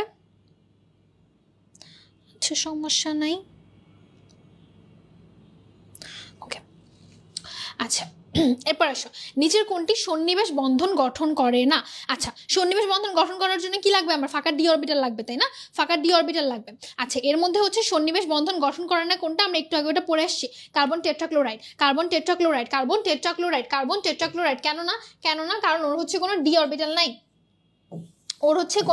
ডি অরবিটাল নাই, আরেকটা ব্যাপার আছে সেটা হচ্ছে যে তোমার সন্নিবেশ বন্ধন গঠন করার জন্য আরেকটা জিনিস লাগে, সেটা হচ্ছে ওর অবশ্যই হয় ইলেকট্রনের ঘাটতি থাকতে হবে, ঠিক আছে? ওর অবশ্যই তোমার হচ্ছে ইলেকট্রনের ঘাটতি থাকতে হবে, অথবা ইলেকট্রন অতিরিক্ত থাকতে হবে।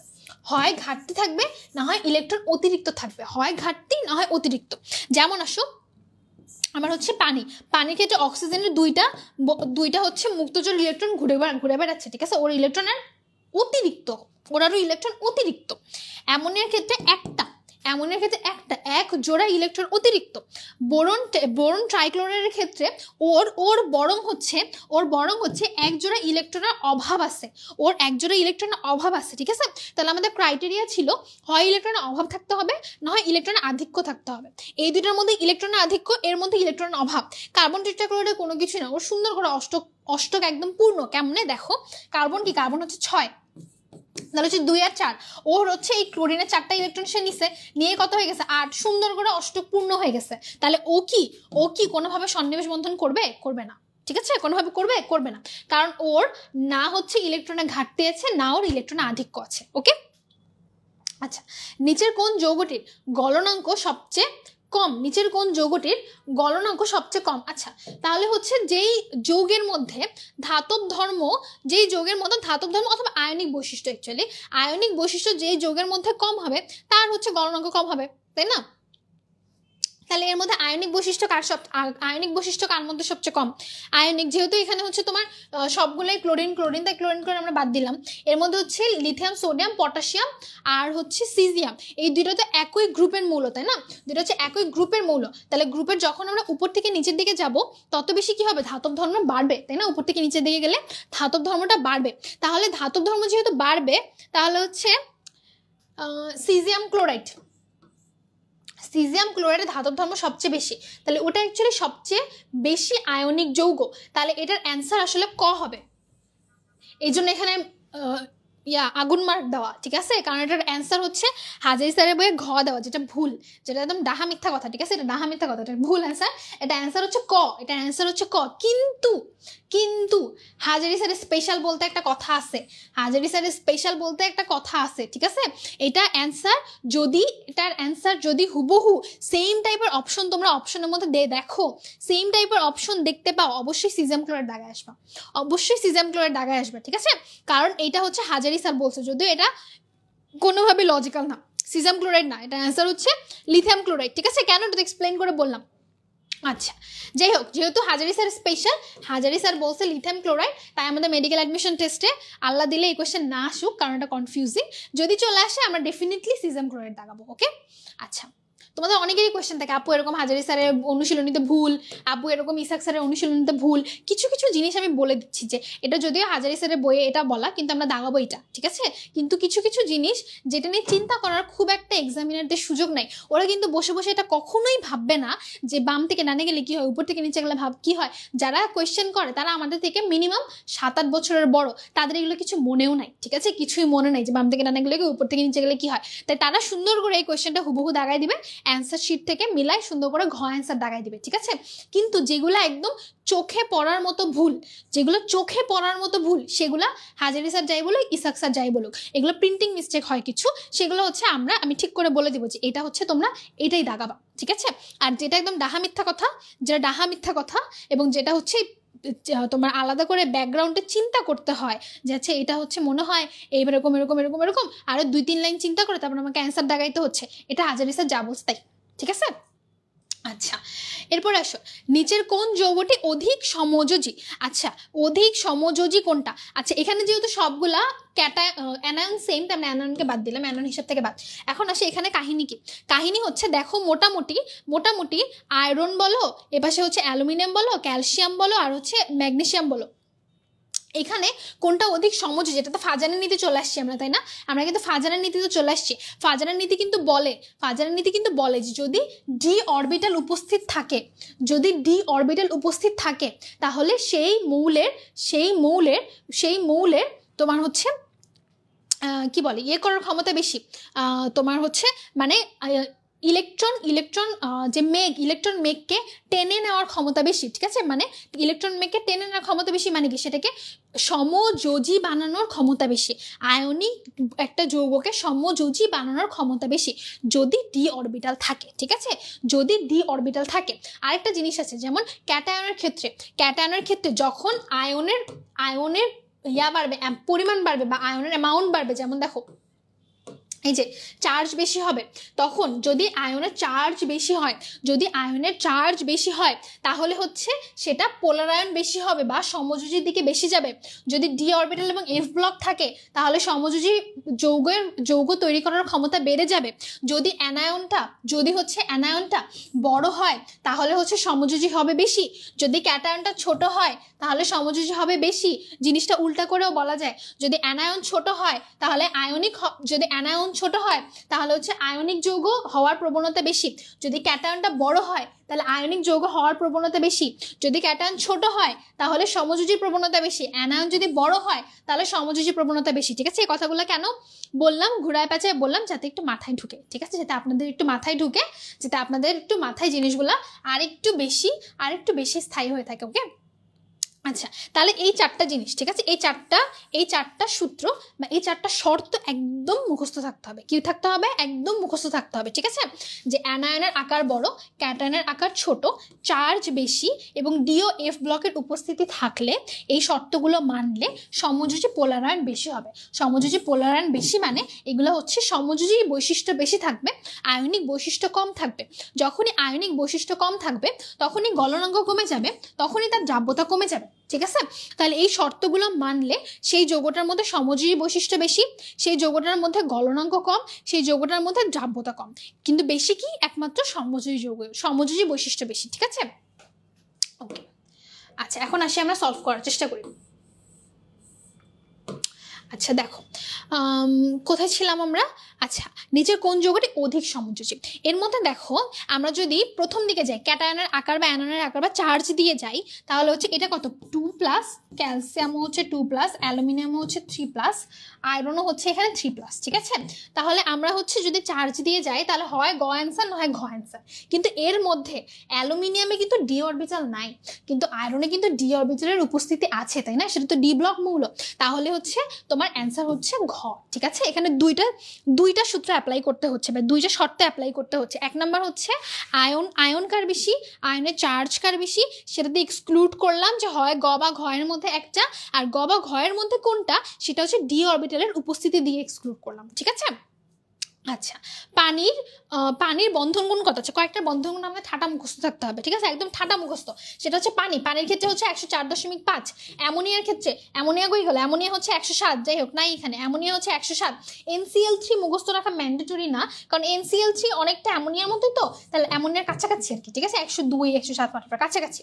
আচ্ছা, H2S মনে রাখা ফরজ, H2S হচ্ছে 92, এর সাথে গোলমাল লাগাবে হচ্ছে তোমার PH3 দিয়ে। ঠিক আছে, PH3 হচ্ছে 94, PH3 হচ্ছে 94। তাহলে এই যে চারটা জিনিস, আর যাদের হচ্ছে SP সংকরায়ন সেটা তো হচ্ছে 180 ডিগ্রি, আমরা জানি তাই না? SP গুলো হচ্ছে 180 ডিগ্রি, আমরা জানি। আচ্ছা, তারপরে হচ্ছে যেটা SP2, এটা হচ্ছে 120 ডিগ্রি, এটা তো আমরা জানি, এটা তো জানি। SP2 হচ্ছে 180 120 ডিগ্রি।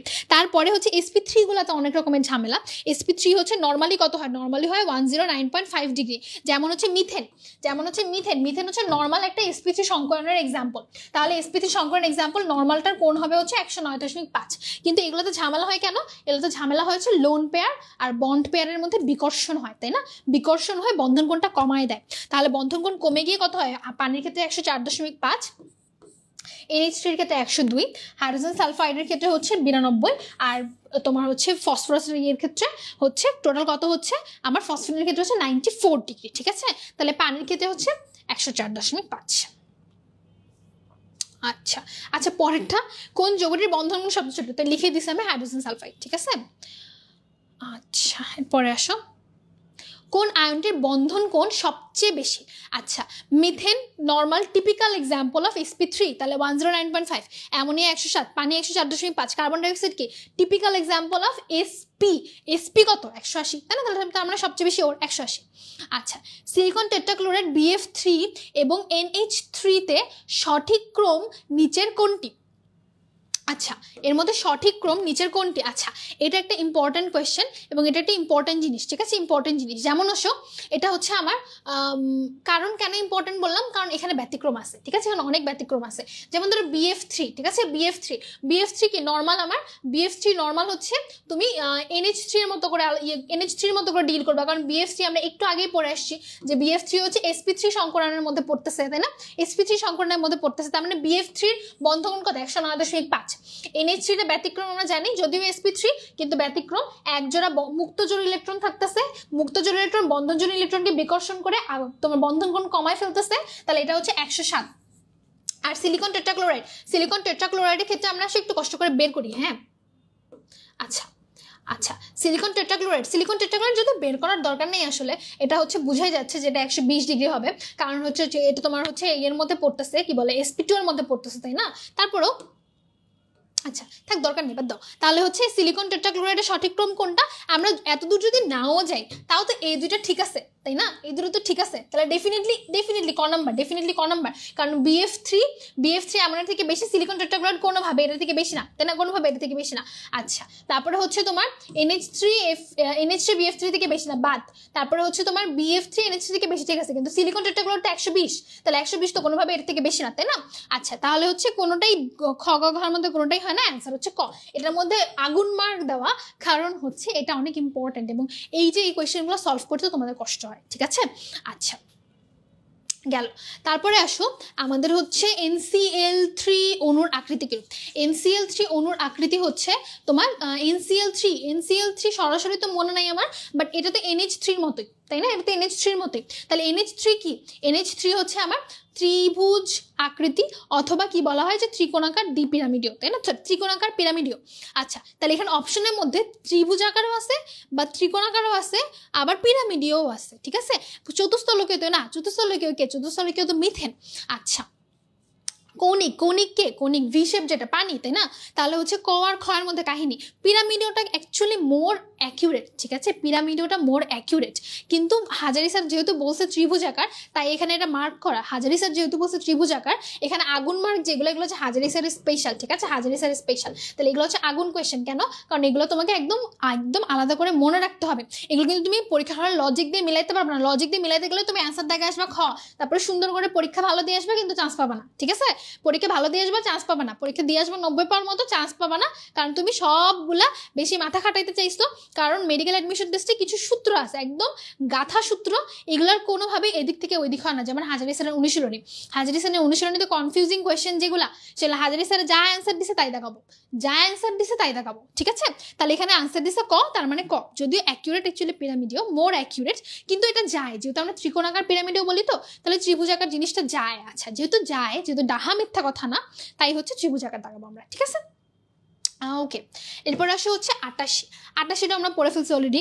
মিথেন একটু আগেই পড়লাম 120। তারপরে আসে হচ্ছে তোমার NH3 তো 107, হাইড্রোজেন সালফার একটু আগে পড়ে আসছে 92, আর হচ্ছে তোমার এদিকে হচ্ছে পানি কত ছিল? 104.5। তাহলে তুমি মিলাও সুন্দর করে, CH4 আসবে আগে, তারপরে আসবে হচ্ছে NH3, তারপরে আসবে হচ্ছে পানি, তারপরে আসবে হাইড্রোজেন সালফাইড, ঠিক আছে? চারটারই বন্ধন করে আমি মুখস্থ করাইছি। এরপর হচ্ছে PCl5। আচ্ছা PCl5 এর অণুর গঠন কিরূপ? আচ্ছা এর আগে সংকরায়ন বের করা দরকার, তাই না? ওর আগে সংকরায়ন বের করা দরকার। সংকরায়ন করো, দেখো PCl5 কত হয়? PCl5 হচ্ছে ফসফরাস কত? 15, তো তাহলে হচ্ছে 15, ওটা হচ্ছে তোমার 2, 8, আর হচ্ছে এদিকে হচ্ছে 5, তাই তো? 5টা হচ্ছে 5টা ক্লোরিনের সাথে যোগ হয়ে গেল, তার মানে ওর কোনো লোন পেয়ার নাই, ওর শুধুমাত্র 5টা সিগমা বন্ড হলে সেটা কত হয়? sp3d। আর sp3d কি আমরা জানি? sp3d হচ্ছে ত্রিকোণাকার দ্বিপিরামিডীয়, তাই না?